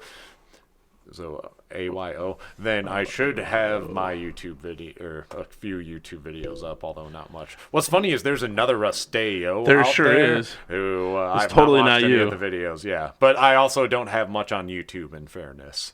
So So I've seen you post some videos of you playing, practicing and stuff. Are some of these actual performances? yeah. So Mama Don't Allow was from our last show in Newport. And this is just like a little diddly that we do that I don't know if there's an original, or I don't know who originally sings this or where it came from. But we like playing as a band just because, since it's Mama Don't Allow no keyboard playing, I believe, is the next one. Oh, Mama don't allow no rock and roll. Yeah, something like that. But Yeah, so you'll see here, one, like, I've got the mic, so what's fun about this band is that we all sing together. So Okay. this has been my great challenge, or like what I've picked up from being in this band is I didn't sing in drum until like 2017. Yo. I started making it a goal. Fuck that. And yeah, now How I sing. hard is that mentally? How mentally taxing? Look, so my dad's a drummer. He sings a couple songs in his band, and I can drum a decent bit, right? I'm not like phenomenal, but I can keep a beat. I can do a couple fills. I got a cajon over there. I thought I've toyed around with getting like a digital drum set, so it's not so loud. But one thing I've tried to do, like in my car, is drum to the song and sing it. Songs that I know, and it is so hard to do. How is it? I mean, how mentally taxing is that? So it definitely takes some practice, and it's not like I can do it on every song. Is it more just muscle memory for certain songs? It's definitely a bit of muscle memory. So here's a key thing, especially when you've been playing drums for so long, like you just get used to holding a certain beat. So Right. like this is one variation of a rock beat. You're 1, 2, 3, 4, Right. 1, 2, 3, 4. Yeah. So if you're used to holding something steady like that, which I am for a lot of the parts, then It makes it easier. Yeah, then you're 'Cause your just body able to just start knows like that one, singing yeah. while you naturally hold the groove. And when I say naturally too, it also takes a little bit of practice in each moment.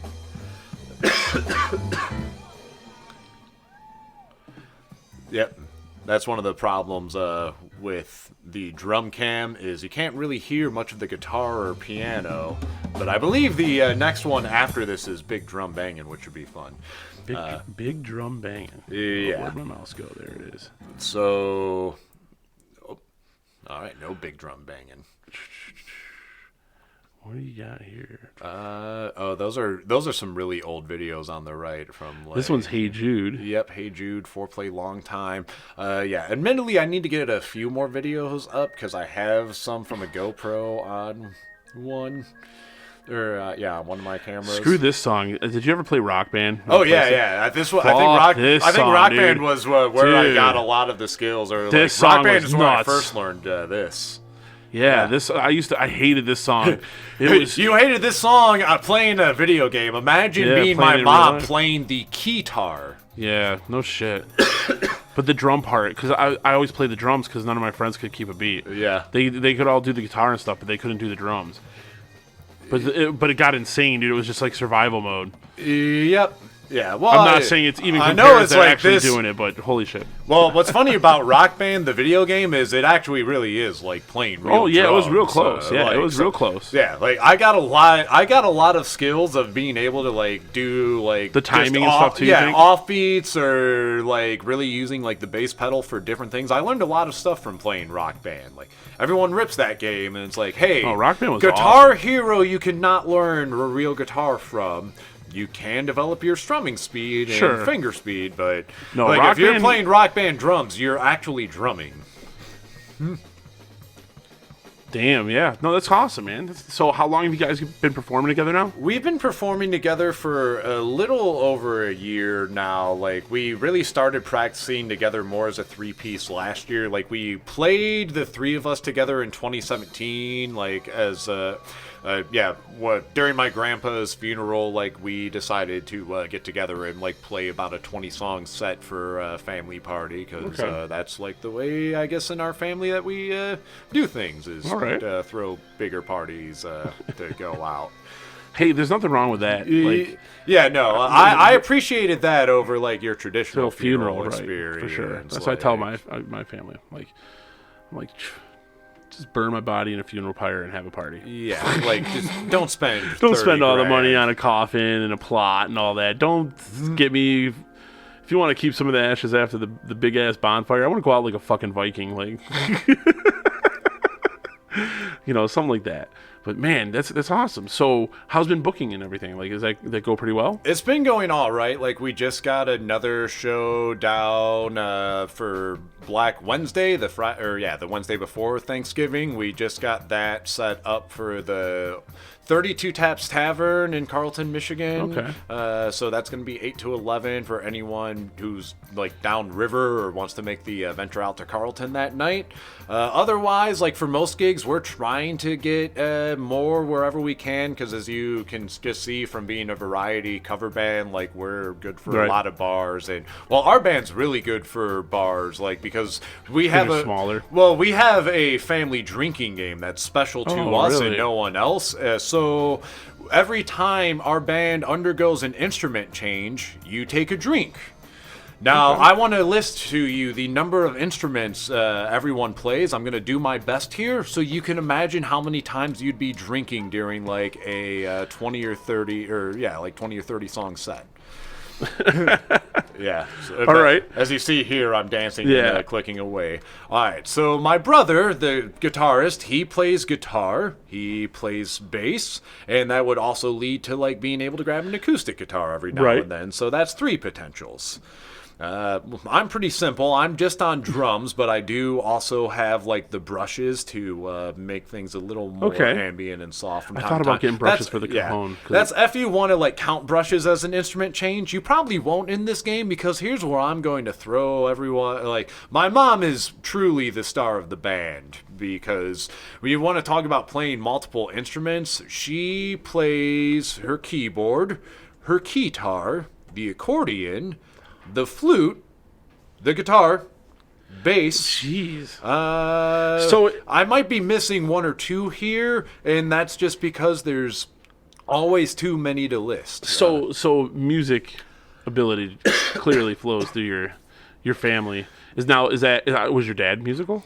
My dad used to be musical. Like, he doesn't play much anymore, so my grandpa used to play the sax. So my dad actually grew up playing sax. Like, he was in high school band, but I think my dad's more into racing and hunting, so he didn't get as into music, where, my mom's really into piano and my brother's really into guitar. So, the 3 of us have been more into music, but hey, he still likes jamming out, whether that's occasionally... he's occasionally busted out the sax to learn and perform with us, which I hope he does it again soon. That'd be pretty sweet. That's always I've toyed around. So like my dad's band, so I grew up with drums all the time, and he really like in middle school he started forming bands and being more serious about it. And then I could, like I said, I could play the drums a little bit. I got turntables. I really got into DJing for a while, and then I wish I could have learned the guitar, but now I taught myself harmonica. I was like, I'm gonna start playing harmonica just out of nowhere. Fucking start doing that, So I'm okay musically, but I'm not like super great, Like I can't do the guitar. I wish I could sing. If I could sing, I'd be a triple threat. Like. Well, singing's like what I've found with really, I think it's with everything is just it's a bit of confidence and practice for one. So singing, especially nowadays, like it seems like there's a lot of people that sing that aren't like what you traditionally think of as singing. The vocal ranges now, it's more like you can have any kind of tone. It's just how well you can deliver it and sustain the notes and stuff, and it not sound just like a hard part these days too is just how many people are auto-tuned, or how many people are just like auto-tuned and mumble rapping are the 2 things that really not a fan, upset me on like those spectrums. But otherwise, like in terms of singing, like, or really in terms of any practice, like whenever we say like, oh, I'm not good at something, or like I'm not gonna be good at that, like, well, how many things were we good at the very first time that we did it? The answer's probably 0, or whenever we have something that we're good at naturally, it's usually because we've been doing a lot of other things similar to that action that have just given us an advantage when we get into that field. So I say that to like anyone. I'm like, if you want to like pick up singing, if you just like start singing and like just kind of force yourself to just like like how I started singing while drumming was basically force myself of like, hey, let me try singing while drumming, and then it was just a few things come naturally and just practice. Somehow a year later, like in terms of like all of us have a wide range of songs that we do, but I probably have the funniest vocal range just because it's like your voice like even on here, like as soon as you started talking, I was like, damn, man, he's got a great like audio voice. Like you could definitely do the host, the voiceover, the DJ, radio jockey, whatever. the way your voice is. Yeah, oh yeah, or my favorite the game show voice of like Oh, the yeah. wow, wow, hey everybody, who wants to get on a podcast? Yeah, that all the time. Yeah, my leads vocals, like I go anywhere from I do "Lose Yourself to Dance" by Pharrell and Daft Punk, so you know Okay. like the I know you don't get a chance to take a break this often, to the "Lose Yourself" by Eminem, which you can All right. imagine singing and drumming that one. Well, Well, that's gotta be drumming, tough. yeah, and in that case, drumming Just like the is breathing. the easy The part. breathing has got to be difficult. Yeah, well, I mean it's the same thing for Eminem too, but Well, yeah, but at least I've been Eminem's running practice- around on stage. He's not also playing drums, which is adding to the fatigue. Well, yes, no, and that definitely adds up. So, like, that's one of the beautiful things of like how yoga has improved, like drumming, for instance. Right. And oh yeah, that's another favorite topic of mine is just well, yeah, how yoga like enhances any of our practices.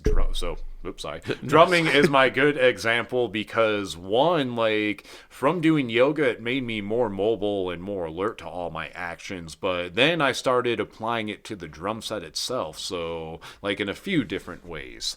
One is just the anatomy of where you sit when you play any instrument alone is like game changing in and of itself. So Right. for my drumming, The like, posture and everything. yeah, like I last year just learned like how to sit more upright while drumming, keeping that spine nice and long, being able to like be properly grounded into the bass pedals, Okay. knowing like best spot to have my body to like hit drums. Right. Like it's amazing when you do like all these little fundamental things that seem like such micro But how they cosms add of up your to a practice. larger Yeah, benefit, yeah. Be like in terms of alignment, when you get your alignment right and you're able to move your full body, suddenly everything becomes easier. Right. So I took a lesson from Richie Martinez. He's from a band called Arch Echo. So for any of you crazy metal instrumentalists out there, Arch Echo is the band you want to listen to. Okay. But like, yeah, so what he was teaching me, like, it's funny, like,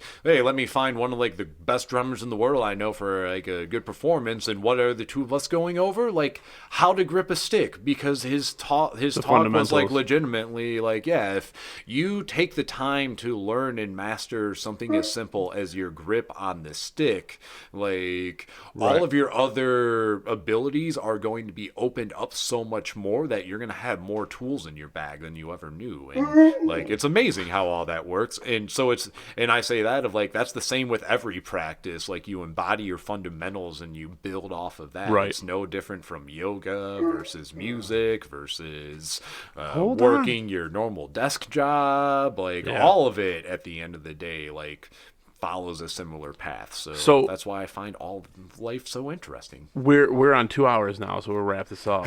Nova's obviously telling us it's time to go too. Yep. So what would be is the parting comment first? What do you have going on? So if anyone wanted to book you, how do they contact you for Rustayoga, for the band, any of that stuff out?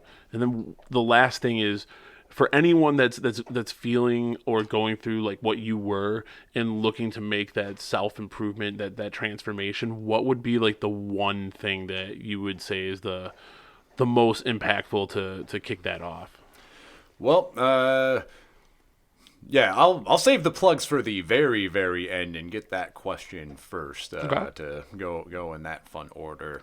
So to answer that question, to anyone out there, like whatever goal in life that you're trying to strive for or achieve, no matter what that is, we like everything just starts with as simple as an action. So if that action, like if you're like, even if you're thinking about like, let's say you want to leave your job, for example, like, but what's holding you back is like being more financially like stable and viable, or being Right. able to give up that income. It's very common. All right, then if that's where you're at, like let's observe like just all of the expenses that you can cut out of your day-to-day routine right now, and just like what's every little thing that you can like cut out then and there to just get you on that path. So I say that because it's like, if that is what you're going for, then you take those actions, and now you might be feeling a little better at your job and don't feel that same like stress.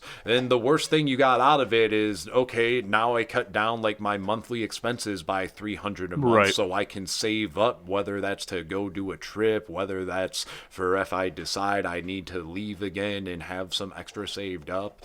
Right. And it's to say that like every action that we take leads us towards somewhere. So if you feel like you're just lost and have no idea where to search, then I would just tell you like that's okay if you're lost. Like first start by trying to just come to your sense of self and who you are.